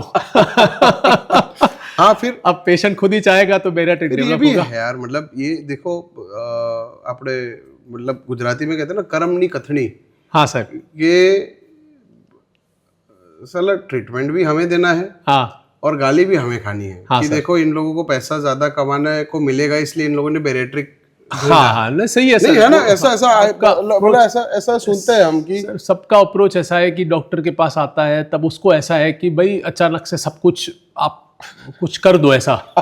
अब अपनी 45 साल की या 35 साल की लाइफ के ऊपर कोई क्वेश्चन नहीं करना है जादू कर दो तो हाँ मैंने तो ऑफिस में सर एक मिरर भी रखा हुआ है तो पेशेंट को पहले मिरर दिखा देता हूँ कि पहले खुद को ही देख लो फिर दूसरे पे बोला करो। ये अच्छा है ना, मैं भी करता हूँ अभी ओपीडी में। अभी ये जैसे मैंने ऐसा सुना है जी। Correct me if I am wrong जी कि ये सारे जो प्रोसीजर्स होते हैं जैसे बलून होता है या जी। कैप्सूल होता है या बेरेट्रिक होता है तो आपका ना बर्पिंग काफी बढ़ जाता है जी। और या फिर हिचकी जो अपन बोलते हैं हिचकी हाँ, अलग जी, होती है और बर्पिंग अलग होता है, सर राइट? मोर और लेस मतलब सेम है। एक वर्ड बर्प तो गैस है सर जिसको आप वेंट आउट कर रहे हो। हम हमारी लैंग्वेज डकार बोलते हैं, दैट इज बर्पिंग। हिचकी मतलब वो डायफ्राम होता है सर हमारा स्टमक और लंग्स को जो डिफरेंशिएट करता हाँ, है मतलब एब्डोमेन और के लिए थोरेक्स को। समझाए तो यहाँ पर हाँ, अपने फेफड़ों हाँ, के या नीचे और पेट के और फेफड़ों के बीच में एक लेयर होता उसको है। डिवीजन बनाया गया है दोनों कंपार्टमेंट को सेपरेट करने जिससे के हाथे लिए। नीचे रहे हाँ और फेफड़े और ऊपर काम रहे। हाँ सांस वाली चीजें ऊपर रहे Right. जो ज्यादा इंपॉर्टेंट है तो उसको उदर पटल भी बोलते हैं सर। Right. और वो मसल से बना हुआ है सर। Okay. जब भी उसके कॉन्ट्रैक्शन होते हैं तब आपको हिचकिया या तो एटकी हम गुजराती में बोलते हैं वो आते हैं सर। वो ज्यादातर किस्सों में सर स्टमक का एक्यूट डायलेटेशन रहता है राइट। या तो किडनी के पेशेंट्स हैं। आपने भरपेट खाना खाया, मार्क करना अगर आपने कभी किसी को देखा हो फुल पेट वो गए 599 में अनलिमिटेड। अनलिमिटेड क्या है वो समझ नहीं पा रहे। अरे हमने वीएस के सामने भी था ना अनलिमिटेड वाला। तो वो बॉडी लिमिटेड है पर फूड अनलिमिटेड खाते हैं। हाँ, तो फिर वो स्टमक डायलेट करता है तो सर वो डायफ्राम पे प्रेशर करेगा और उसके कॉन्ट्रैक्शन अनअवॉइडेबल लाता है जिससे कि वो हिचकी में परिवर्तित होता तो वो हिचकी का ट्रीटमेंट जो हमने घरगथ्थू सुना है कि शक्कर खा लो और पानी पी लो तो ठीक हो जाएगा। हाँ सर वो कहीं ना कहीं ऐसा है कि जब स्टमक खाली हो जाएगा सर तो वो धीरे धीरे अपने आप जाने ही वाला है। हाँ जाने ही वाला है। पर उसकी मेडिकल ट्रीटमेंट ऑफ कोर्स बहुत कुछ है। राइट जैसे कि ड्रग्स कहीं अवेलेबल है, बैक्लोफेन करके है, पेरिनोम करके है जिसको हम देते हैं। राइट। वो अलग एक पूरा सा है। हाँ जब बहुत लंबे बहुत ही टाइम तक चल ज्यादा- जाती है या क्लिनिक डायलिसिस के पेशेंट या किडनी के पेशेंट जिनमें रहती है उनके लिए वो है। Right right. अभी है ना आपने गैस की बात की ना, गैस ऊपर से निकलता है जी तो एक गैस पीछे से भी निकलता है। हाँ सर। तो उसके बारे में भी जनरली एक टैबू है। लोग ना फार्ट या पाद के बारे में बात नहीं करते जी जी जनरली। जी ठीक है, तो लोगों को समझ ही नहीं है कि वो उनका जो फार्ट है या वो जो पाद रहे हैं वो नॉर्मल है कि नहीं है। जी। तो इस पे मुझे बात करनी है कि कौन सा पाद ये एकदम तूफानी बात है, अनफिल्टर्ड फैक्ट सही है, समझिए। वाकई में अनफिल्टर जा रहे हो आप। तो कौन सा पाद है जी जो नॉर्मल है जी। और कौन सा पाद है जो नॉर्मल नहीं है। ठीक है? पहले तो मैं डिस्क्लेमर देना चाहूंगा कि पाद की कोई टेक्स्ट बुक अवेलेबल नहीं है वर्ल्ड में, ना तो उनकी कोई पढ़ाई की जाती है कि पाद के कितने टाइप से तो या देखो ये- कैसे ये- स्मेल करते हैं। कि कितना पर इसके पीछे सर मैं एक थोड़ा सा लॉजिक बताना चाहूंगा सर। बेसिकली ये सर सारा डाइजेशन का एंड प्रोडक्ट है। ठीक है, आप जो कुछ भी खाना खाते हैं वो स्टमक से छोटी आंच जाना है तो स्टमक से ही वो गैस प्रोडक्शन स्टार्ट हो जाता है। Right. So anything you eat उसका एक प्रोसेस एसिड के माध्यम से या डाइजेस्टिव जूस के माध्यम से उसको मल्टीपल माइक्रो पार्टिकल्स में कन्वर्ट किया जाएगा सो दैट वो ब्लड से एब्जॉर्ब हो सके। उसके एंड प्रोडक्ट में जो चीज बनेगी एक वो बनेगी और एक गैस बनेगा। राइट। ठीक है, उसमें ज्यादातर टाइम में मिथेन या जो हम चीजें जानते हैं वो वाले गैसेस ज्यादा पाए जाते हैं ह्यूमन जीआईटी में। उसमें डाइट का रोल है। फिर से वो हमारे गुड बग्स आ गए, राइट। लाइव बैक्टीरिया जो है हमारे उनके भी रोल है, वही डाइजेशन में तो रोल प्ले करते हैं और जो एंड प्रोडक्ट मिला वही है। अब आप मार्क करना सर, आप जब भी जैसे जैसे टाइप के खाना खाते हैं, जैसे कि आप बहुत तामसी चीजें ले रहे हैं, अब थोड़ा सा हाँ एंशियंट चीजों में ले तो मसालेदार चीजें ले रहे हैं। Yes yes. आपने ऑनियन या गार्लिक का एकदम से वो और ऊपर से तड़का लगा हुआ कुछ चीज खाया हुआ है, राइट। तो आप मार्क करना सर वैसे स्मेल वहां तक कैसे आ सकते हैं। क्योंकि वो तो 9 घंटे के प्रोसेस के बाद में सब कुछ होके फिल्टर होके नीचे जाना था। वो तो अनफिल्टर था नहीं। उसको तो माध्यम के जाना था। प्रोसेस फिर भी वो आता है, क्योंकि इसीलिए तो बोलते हैं कि फूड जो है उसकी जो प्रकृति है वो आपके शरीर में आती है। ये बहुत ही बड़ा सेंटेंस है सर, इसको आप अगर जिंदगी भर ध्यान रखें तो फूड की जो प्रकृति, आप जो कुछ भी खाना खाते हो उसकी जो नेचर है, उसकी जो प्रॉपर्टी है वो शरीर में आती है।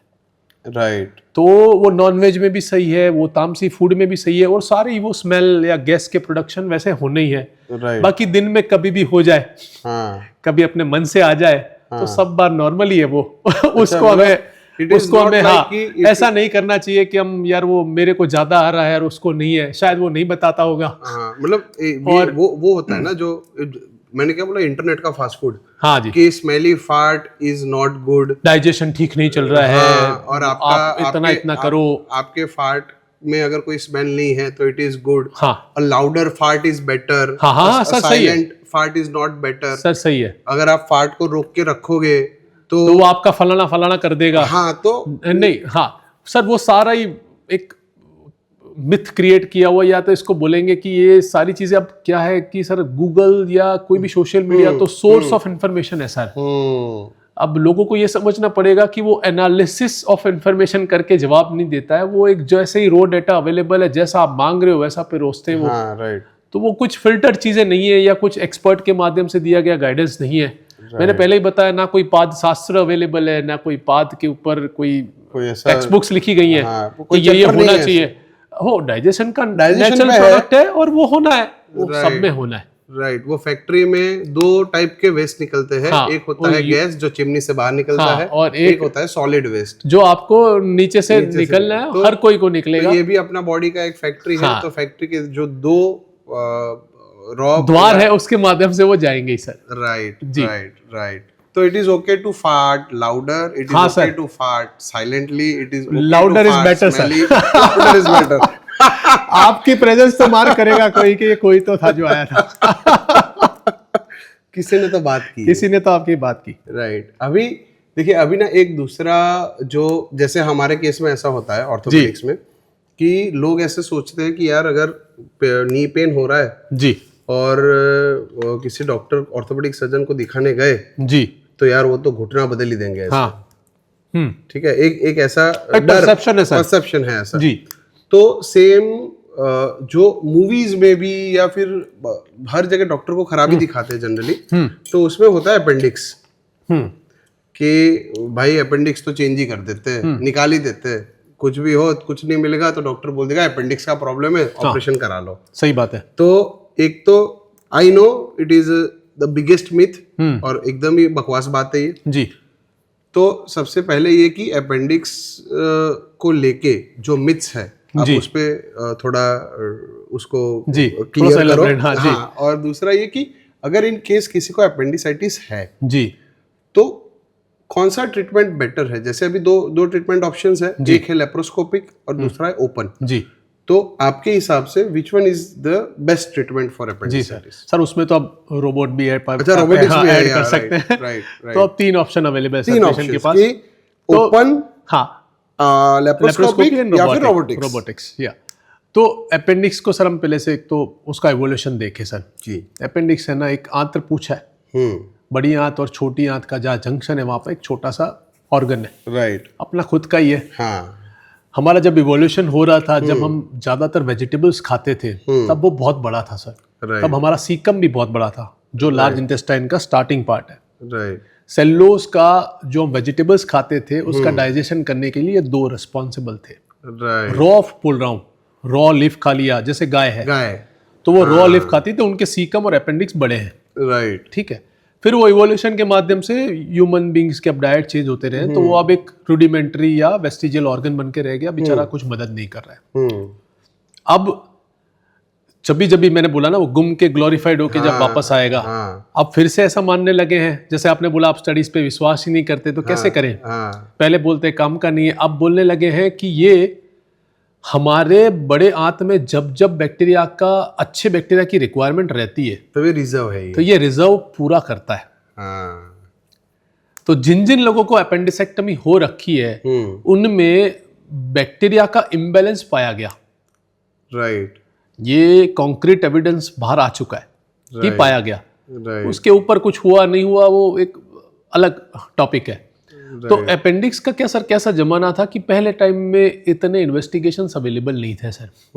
अभी आप डॉक्टर के पास गए, हम सही हैं, बात हर फील्ड में सर 10% लोग ऐसे ही रहेंगे, आई वुड से 5%, 5% लोग रहेंगे सर कौन से फील्ड में नहीं है। तो हर फील्ड में, हर फील्ड। तो वो तो आदमी के ऊपर है, रदर देन हम डॉक्टर या इंजीनियर या पॉलिटिशियन या ब्यूरोक्रेट्स बोल रहे हैं। ट्रू।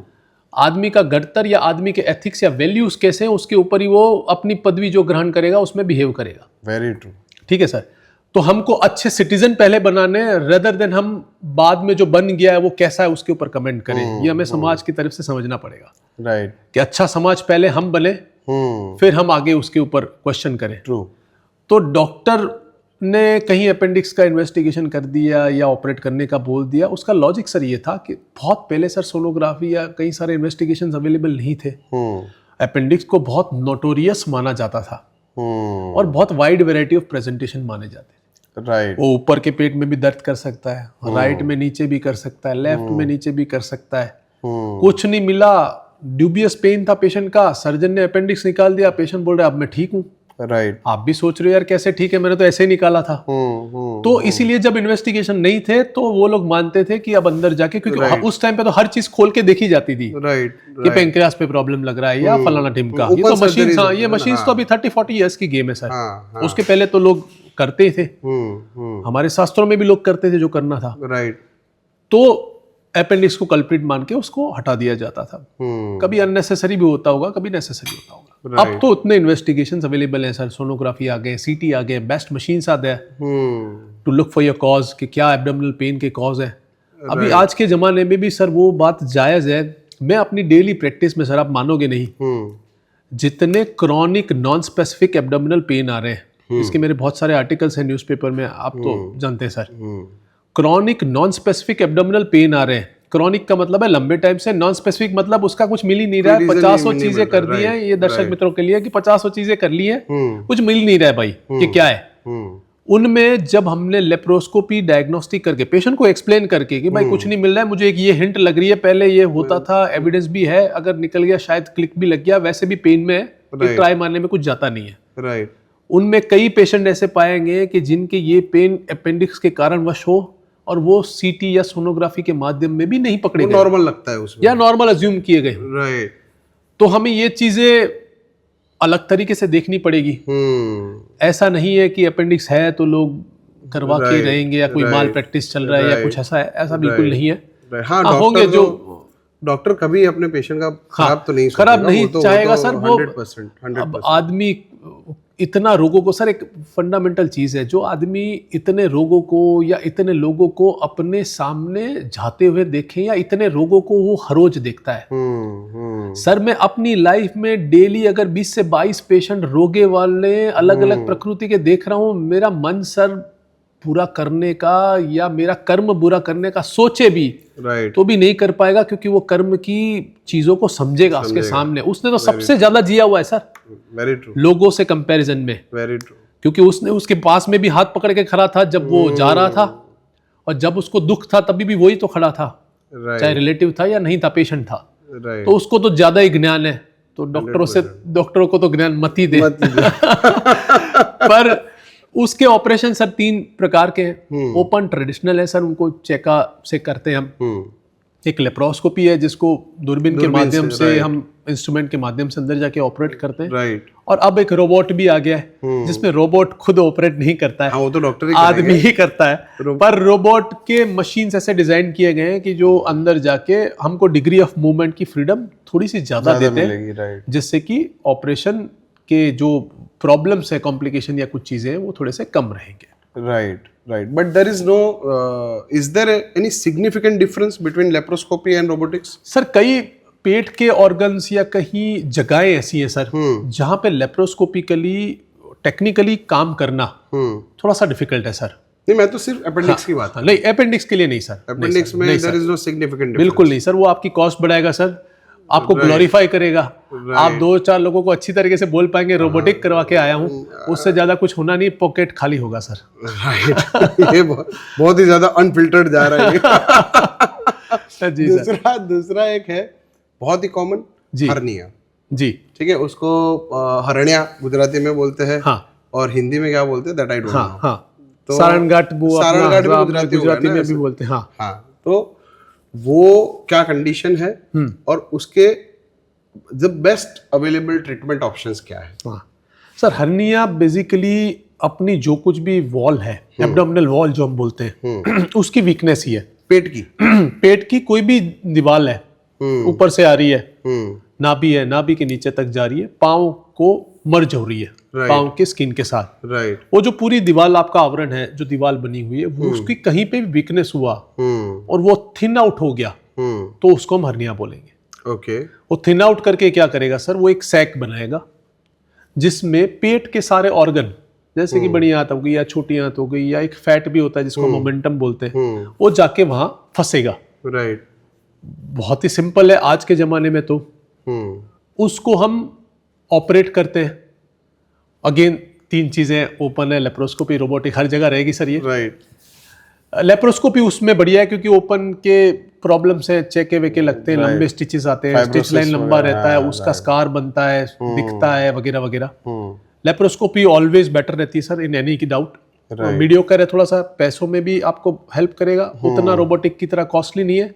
और सेम चीजें जब आपको कार्तिक आर्यन से मिल रही है तो शाहरुख खान के लिए आप जाए वो तो थोड़ा सा, बट किसी को पसंद हो तो जा सकता है, बिल्कुल जा सकता है, उसमें कोई हमको ऐसा नहीं है। पर वो चीजें आपको मीडियोकर एक आदमी के लिए, मीडियम एक एवरेज पर्सन के लिए वो ठीक है, जो हमको बेनिफिट चाहिए वो सारे मिल जाएंगे।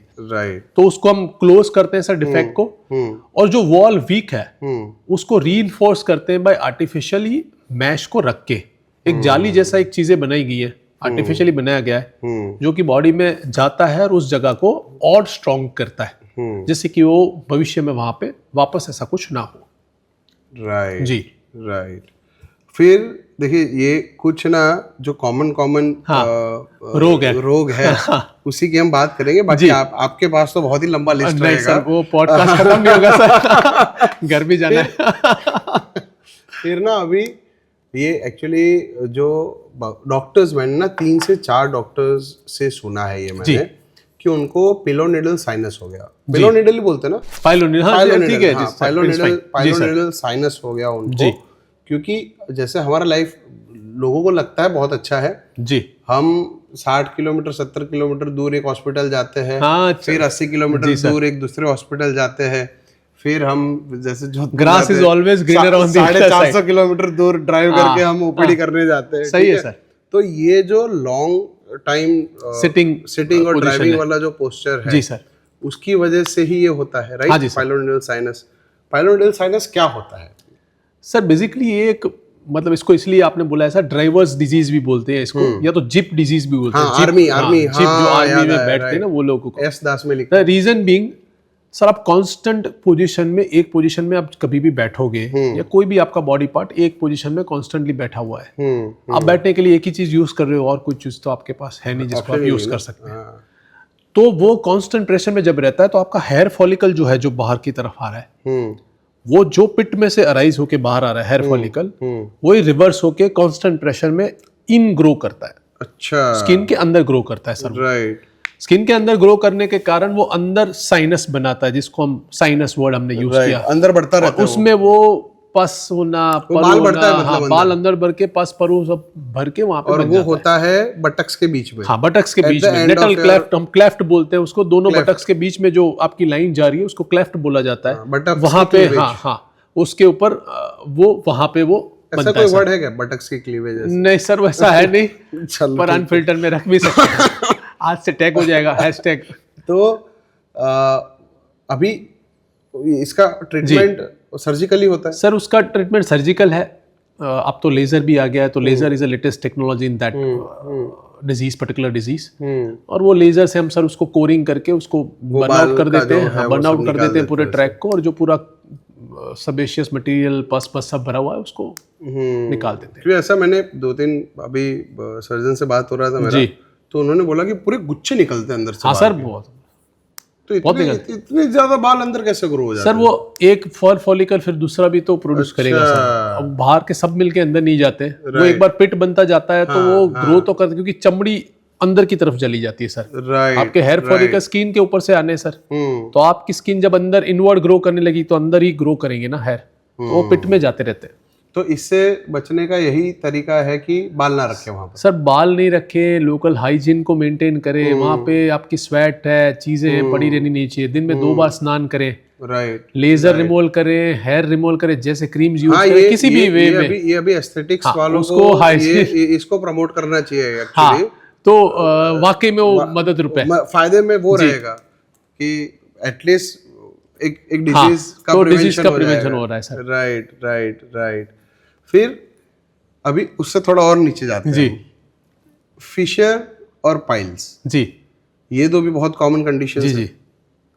तो उसका ट्रीटमेंट क्या है और उससे बच सकते हैं क्या, कि कभी हो ही ना, ऐसा कोई मेथड है क्या? सर मतलब ये सारे ही हमने जो मतलब पॉडकास्ट के स्टार्टिंग में हम लेके गए हैं, जैसे इसका हमने रचना की कि हमने वो सही किया सर, कि पहले तो बचे कैसे वही चीजों से हम करेंगे, क्योंकि तो वही सारी डिजीज को, बातें हाँ, हैं। डिजीज को आने के बाद तो सर अब Treatment कर ही तो लेंगे है हम, ही, right, पर होना ही नहीं चाहिए। राइट तो पहला तो ये है कि हमको फूड के हैबिट्स सर बहुत समझने पड़ेंगे। राइट। हमको मन भर की चीजें खानी है, तो वो आपकी ये सारे डाइजेस्टिव सिस्टम के प्रॉब्लम्स क्रिएट करेंगे।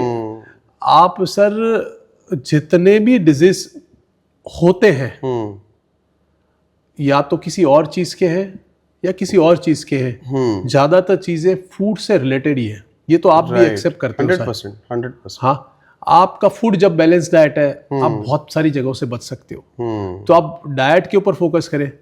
और दूसरा, आपके डाइटरी फाइबर, ये भी बहुत बढ़िया गट हेल्थ का एक फैक्टर है, इंपॉर्टेंट पार्ट है, राइट। तो डाइटरी फाइबर जब आपका सही रहेगा, जो आपको वेजिटेबल्स या फ्रूट के माध्यम से मिलेगा, तब आपके स्टूल की कंसिस्टेंसी जो है वो ठीक रहेंगे, वो उतने हार्ड नहीं आएंगे जिसमें आपको अनड्यू प्रेशर को देना पड़े टू इवैक्यूएट। और वो आपके जब आप इवैक्यूएट करने के लिए बहुत ज्यादा प्रेशर देते हो, तभी सारा ये फटना, फिशर होना या पाइल्स होना या ब्लीडिंग होना या पगंदर जैसे अलग अलग रोग बाहर आते हैं। जी, राइट राइट। तो आप उसको मेंटेन कर पाए अगर आप, राइट, तो आपको ये चीजों से डरने की और जरूरत नहीं है। ये फिशर पाइल्स सब 100% क्योरेबल है सर 100% क्योरेबल है। और क्योर होने के बाद में आपको अपनी डाइटरी हैबिट्स, और मैंने जैसे बताया, चीजों को तो फॉलो करना ही पड़ेगा। अगर वो नहीं क्योंकि अगर नहीं सुधारोगे तो आप 2 बार या 3 बार होगा आपको, तो आपको ये तो समझना ही रहा। पर क्योरेबल 100% उस सेंस में सर कि उस बार हो गया, उसके बाद में वो वापस नहीं आएगा, अनलेस कि आप खुद ही अब उस टाइप की लाइफस्टाइल जी रहे हो। Right right right. फिर एक कॉमन ये भी होता है ना, गैस्ट्रिक अल्सर्स। हाँ जी सर, तो गैस्ट्रिक अल्सर्स भी यही सब डाइट ये और एसिडिटी और गैस का ही एक अलग पार्ट है सर। उसको ही हम गैस्ट्राइटिस बोलते हैं या GERD बोलते हैं, रिफ्लक्स डिजीज बोल दिया हमने, जो एसिड ऊपर रिफ्लक्स मार रहा है। ये सारा कुछ डाइट के इर्द गिर्द ही घूमता रहता है। राइट। तो अगर आदमी ने एक ही चीज ठीक कर ली, तो मुझे लगता है कि गैस्ट्रो तो कवर हो ही गया। गैस्ट्रो कवर हुआ तो कार्डियो भी कवर होगा, क्योंकि आपके वेसल बंद, ये वो बंद नहीं होंगे, आपके ब्रेन सही चलेंगे, आपको मेमोरी लॉस, अल्जाइमर नहीं होने, आपके मसल और बोन सही चलेंगे, तो हड्डी वाला भी बाहर ही रहेगा। फेफड़े तो बेचारे सांस ले ही रहे हैं, पहले से ले रहे हैं। आप सुबह वॉक कर लिया करो, अच्छी ऑक्सीजन ले लिया करो, तो सारे पेड़ उगाओ थोड़े। हाँ, थोड़े सारे चीजों को आप अच्छे से कवर कर लोगे। Right right. अभी ये लास्ट टॉपिक है ये जी। कॉमन कैंसर्स कौन से है गैस्ट्रो के? गैस्ट्रो के सर कॉमन कैंसर्स अगर आप माने तो अभी के लिए इंडिया में जो चीज़ें ज़्यादा चल रही उसमें कोलोन कैंसर सबसे ज़्यादा होता है। मैं गैस्ट्रो की बात कर रहा हूँ, दूसरे कैंसर जैसे कि ब्रेस्ट हो गए, हेड एंड नेक हो गए, नहीं गैस्ट्रो तो गैस्ट्रो में सबसे ज़्यादा लार्ज बॉवल है, जो लार्ज इंटेस्टाइन बोलते हैं, जिसके और हैपेंस टू बी, जब पॉडकास्ट चल रहा है कल उसी का केस है मेरा, राइट, जिसमें लार्ज बॉवल का एक पहला मैं ऑलरेडी ऑपरेट कर चुका हूँ उसको, अब 5 साल के बाद फिर से एक दूसरी जगह पे आया है। तो वो एक सबसे कॉमन है। छोटी आंत का भी कॉमन है। बड़ी आंत जो एंड करती है, जिसको हम रेक्टम और एनाल कैनाल बोलते हैं, उसके भी कॉमन है।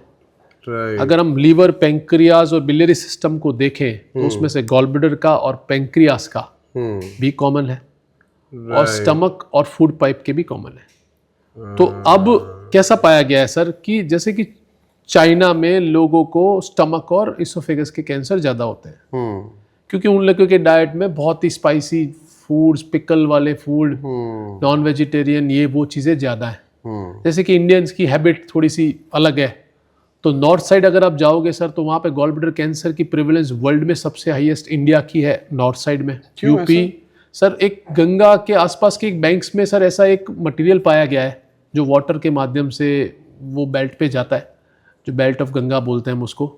उसमें गॉल ब्लैडर कैंसर के प्रेवलेंस बहुत ही ज़्यादा है, अक्रॉस द ग्लोब बोल रहा हूँ। पूरे दुनिया में गॉल ब्लैडर कैंसर, इंडिया से ही लिटरेचर पूरी दुनिया को जा रहा है कि कैसा है और कैसे करना चाहिए ऑपरेट वगैरह वगैरह, क्योंकि हमारे पास डिजीज बर्डन काफ़ी है। ये बहुत इंटरेस्टिंग और नई बात थी। ऐसे पित्ताशय जो बोलते हैं, पित्त की थैली जिसमें पथरियाँ कॉमन होती रहती है, उसमें कैंसर भी इतना कॉमन है। और ऐड करने के लिए दर्शक मित्रों के लिए, पित्त की पथरियाँ भी लंबे टाइम रहती है, तो वो भी उस पे भी बात करनी थी मुझे। अभी आपने ये बात की है तो ये एक तो एक्सीडेंटल फाइंडिंग में आता है ना ये कि आपको पेंक्रियाज में, सॉरी पित्ताशय में, आपको पित्ताशय में नहीं, पित्ताशय बोलते हैं सर उसको। पेंक्रियास को तो अग्नाशय हम अगर हिंदी में बोल देंगे तो गॉल ब्लैडर। हाँ जी सर। कि आपको गॉल ब्लैडर में स्टोन आता है, जब भी कोई रैंडम इन्वेस्टिगेशन करते हैं तो आते हैं सर, वहाँ रेडियोलॉजिस्ट लिखते हैं कॉमन है कि सर स्टोन है आपको। तो हर केस में ऑपरेशन कराना जरूरी नहीं होता है सर। हर केस में इसलिए जरूरी नहीं है सर कि incidental finding of gall bladder stones को हमें सर्वेलेंस में रखना चाहिए या तो ऑब्जर्वेशन में रहना चाहिए। तो चलो इस पे एक लास्ट बात कर लेते हैं कि अगर किसी का एक्सीडेंटल फाइंडिंग आ गया कि स्टोन है गॉल ब्लैडर में जी, तो उसको किस चीजों का ध्यान रखना है कि अगर ये मुझे होता है तो मैं तुरंत डॉक्टर को दिखा दूं? जी जी सर। वो क्या है सर? वो है कि आप तो एक तो सोनोग्राफी में कितने मिलीमीटर की, कैसे साइज की और कैसे कैसे टाइप की आपकी स्टोन्स आई हुई है, वो एक बहुत इंपॉर्टेंट फैक्टर है जिसमें बहुत डिटेल में नहीं जाएंगे। कितने mm का है, फलाना फलाना। नंबर 2, आप कोई भी खाने के बाद कोई भी टाइप का डिस्कम्फर्ट, आप जिसको गैस एसिडिटी खुद समझ रहे हो, राइट, आपको पेन हो रहा है, टाइम बिंग रहता है, नोजिएटिंग फीलिंग रहती है आफ्टर फूड, राइट, जो विच गोज बाय 1.5 आवर, वो प्लेट्यू करके चली जाती है, उल्टी जैसा लगता है, तो वो गॉल ब्लैडर स्टोन्स की वजह से हो सकता है और उसी से हो रहा है। राइट। पर ज्यादातर लोग सर क्या है ना कि उसको एक्सेप्ट करना नहीं चाहते। जब तक वो फट के हाथ में नहीं आ जाता या भर भर के कुछ कर नहीं देता, तब तक वो उसको कल्प्रिट नहीं मानते। तो जब जब एविडेंस पूरा मिलेगा तब तक तो लोग करवाने तुरंत आ जाएंगे। पर जब वो पड़ा हुआ है तो ये बिलियरी कोलिक हम बोलते हैं उसको, सिम्प्टोमेटिक गोल्डस्टोन डिजीज, ऐसे जो फूड के बाद में पेन हो रहा है या गैस हो रहा है या डिस्कम्फर्ट कर रहा है, जो इमीडिएटली 1.5 आवर में चला भी जाता है, राइट, तो that is due to gall stones. तो ऐसे केस में ऑपरेट करवाना जरूरी है सर। राइट सर, उसके इतने लाइफ थ्रेटनिंग कॉम्प्लिकेशंस हैं कि आप आए दिन सर मेरे यहाँ पैंक्रेटाइटिस के गॉल स्टोन के इंड्यूस पेशेंट्स रहते हैं जो 1-2 महीने रहना पड़ता है उनको हॉस्पिटल में, और लाइफ थ्रेटनिंग चीजों में जाएं उससे तो अच्छा है सर सेफ उसको निकाल दें सर। डेफिनेटली लाइफ है तो हम, और अगर आपको ऐसे सिम्टम्स आ रहे हैं हाँ तो फिर ऑपरेट करना 100% सर, 100%। खतरों के खिलाड़ी, हाँ खतरों के खिलाड़ी नहीं बनना है। समझो डिजीज को समझो, हमारा यहाँ बैठने का पर्पस ही वो है कि आप डिजीज को समझो जी, उससे ये चीजें हो रही है, फाइंडिंग आई है, हाँ, तो और फिर हेल्थ चेकअप में गए ऐसे ही फाइंडिंग आई है, कुछ नहीं करना है, वेट करो, दिमाग में रखना है कि ये कुछ हो रहा है तो ध्यान रखेंगे। अगर मुझे ऐसा होता है, these are my warning signs, मुझे तुरंत डॉक्टर के पास चले जाना है। बढ़िया। अभी एक अपना ये हमेशा ये ना अपने टॉक में लास्ट एक ये सेगमेंट रहता है कि जितने भी मेडिकल स्टूडेंट्स हैं जी, उनको अगर गैस्ट्रो सर्जन बनना है जी, तो what are the pros and cons? और क्योंकि आप हो मार्केट में हो, आप एकेडमिक्स में भी हो, ठीक है, तो एक छोटा सा ब्रीफ कि किसको ये ब्रांच चूज करना चाहिए, कैसा है ये ब्रांच, और क्या क्या डिफिकल्टीज आ सकती है, क्या क्या मजे हैं इसके जी, प्लीज। सर मज़े तो मतलब सारी ब्रांच में रहेंगे। मुझे पहला तो ये लगता है सर कि पैशन तो आपका होना बहुत ज़रूरी है। आप किसी भी ब्रांच में आप जा रहे हैं और पैशन नहीं है तो उस ब्रांच में आपको कुछ करके मज़ा नहीं आएगा। तो हम अगर उसको पैशन को छोड़ देते हैं, चाहे मुझे पीडियाट्रिक सर्जरी का पैशन है, चाहे वो मार्केट में अप चल रही है डाउन चल रही है, अगर आपको पैशन है तो आप अपना कुछ ना कुछ तो रास्ता निकाल ही लोगे। राइट। तो गैस्ट्रो सर अभी के एंट्रेंस एग्जामिनेशन में सर्जरी के बाद में एमबीबीएस हो गया आपका 5.5 साल का, then you do 3 years of general surgery, DNB या एमएस आपने जो भी कर लिया, उसके बाद में एंट्रेंस लगती है सर अब इंडिया लेवल पे। राइट। वो एंट्रेंस में sir top must first number की जो ब्रांच उठेगी वो गैस्ट्रो सर्जरी उठेगी। राइट। गैस्ट्रो और यूरो सर्जरी ये दोनों ही ऐसी है जो टॉप नंबर पे फेवरेट चल रही है। राइट। अब उसके 2-3 कारण है सर। पहला, एक मार्केट का भी थोड़ा सा वो एक ट्रेंड रहेगा कि हमने अभी तक बोला कि सोडा चल रहा है, ऐसा ही चल रहा है, जीवन ही खाना ऐसा चल रहा है, हाँ। तो फिर गैस्ट्रो बढ़ेगा ही, आपका ब्रांड चल तो रहा वो 20वां रैंक से पहले रैंक वाला ही लेगा, क्योंकि अब पेशेंट्स की कमी नहीं है उसमें। राइट। हाँ, दूसरा, इतने ज्यादा रोग है सर कि इतनी वाइड स्पेक्ट्रम को वो कवर करता है कि आपको कुछ लिमिट लगेगी ही नहीं, क्योंकि बहुत सारा इन्वॉल्व है सर। इसोफेगस है, स्टमक है, हर एक ऑर्गन, आप भर भर के ऑर्गन पड़े हुए। राइट। हमने एक आंख पे पूरी ब्रांच बनाई हुई है ऑफ्थेल्मोलॉजी, इसमें 25 ऑर्गन की एक ही ब्रांच है। राइट। तो एक वॉल्यूम वाइड स्पेक्ट्रम भी रह गया है। तो सीनियर मतलब पहला जाने के कारण volume burden, variety of diseases, और मार्केट में रेवेन्यू जनरेशन। हर कोई आदमी अपने जीवन को एक सक्सेसफुल बनाना चाहता है और एक मनी के माध्यम से देखता ही है, और एक अच्छा जीवन तो एक अच्छा जीवन जीना चाहता है कि वो पढ़ लिख के आगे बढ़ाए। एक इंडियन की ड्रीम था कि वो एक कॉमन इंडियन से सक्सेसफुल आदमी बने, तो उसमें गैस्ट्रो ब्रांच वाकई में आपको मदद करेगी। फाइनेंशियली भी उसका रिवॉर्ड काफी अच्छा है सर, सर्जिकल ब्रांचेस का। राइट। पर सर जब आप कौन बोलते हैं कि आपको मतलब कैसी चीजें ठीक नहीं लगी, मैं अपनी ब्रांच को इतना प्रेम करता हूं या इतना मुझे वो अच्छा लगता है कि मुझे कोई चीज उसमें ठीक नहीं लगी, ऐसा मैंने आज तक नहीं देखा। राइट।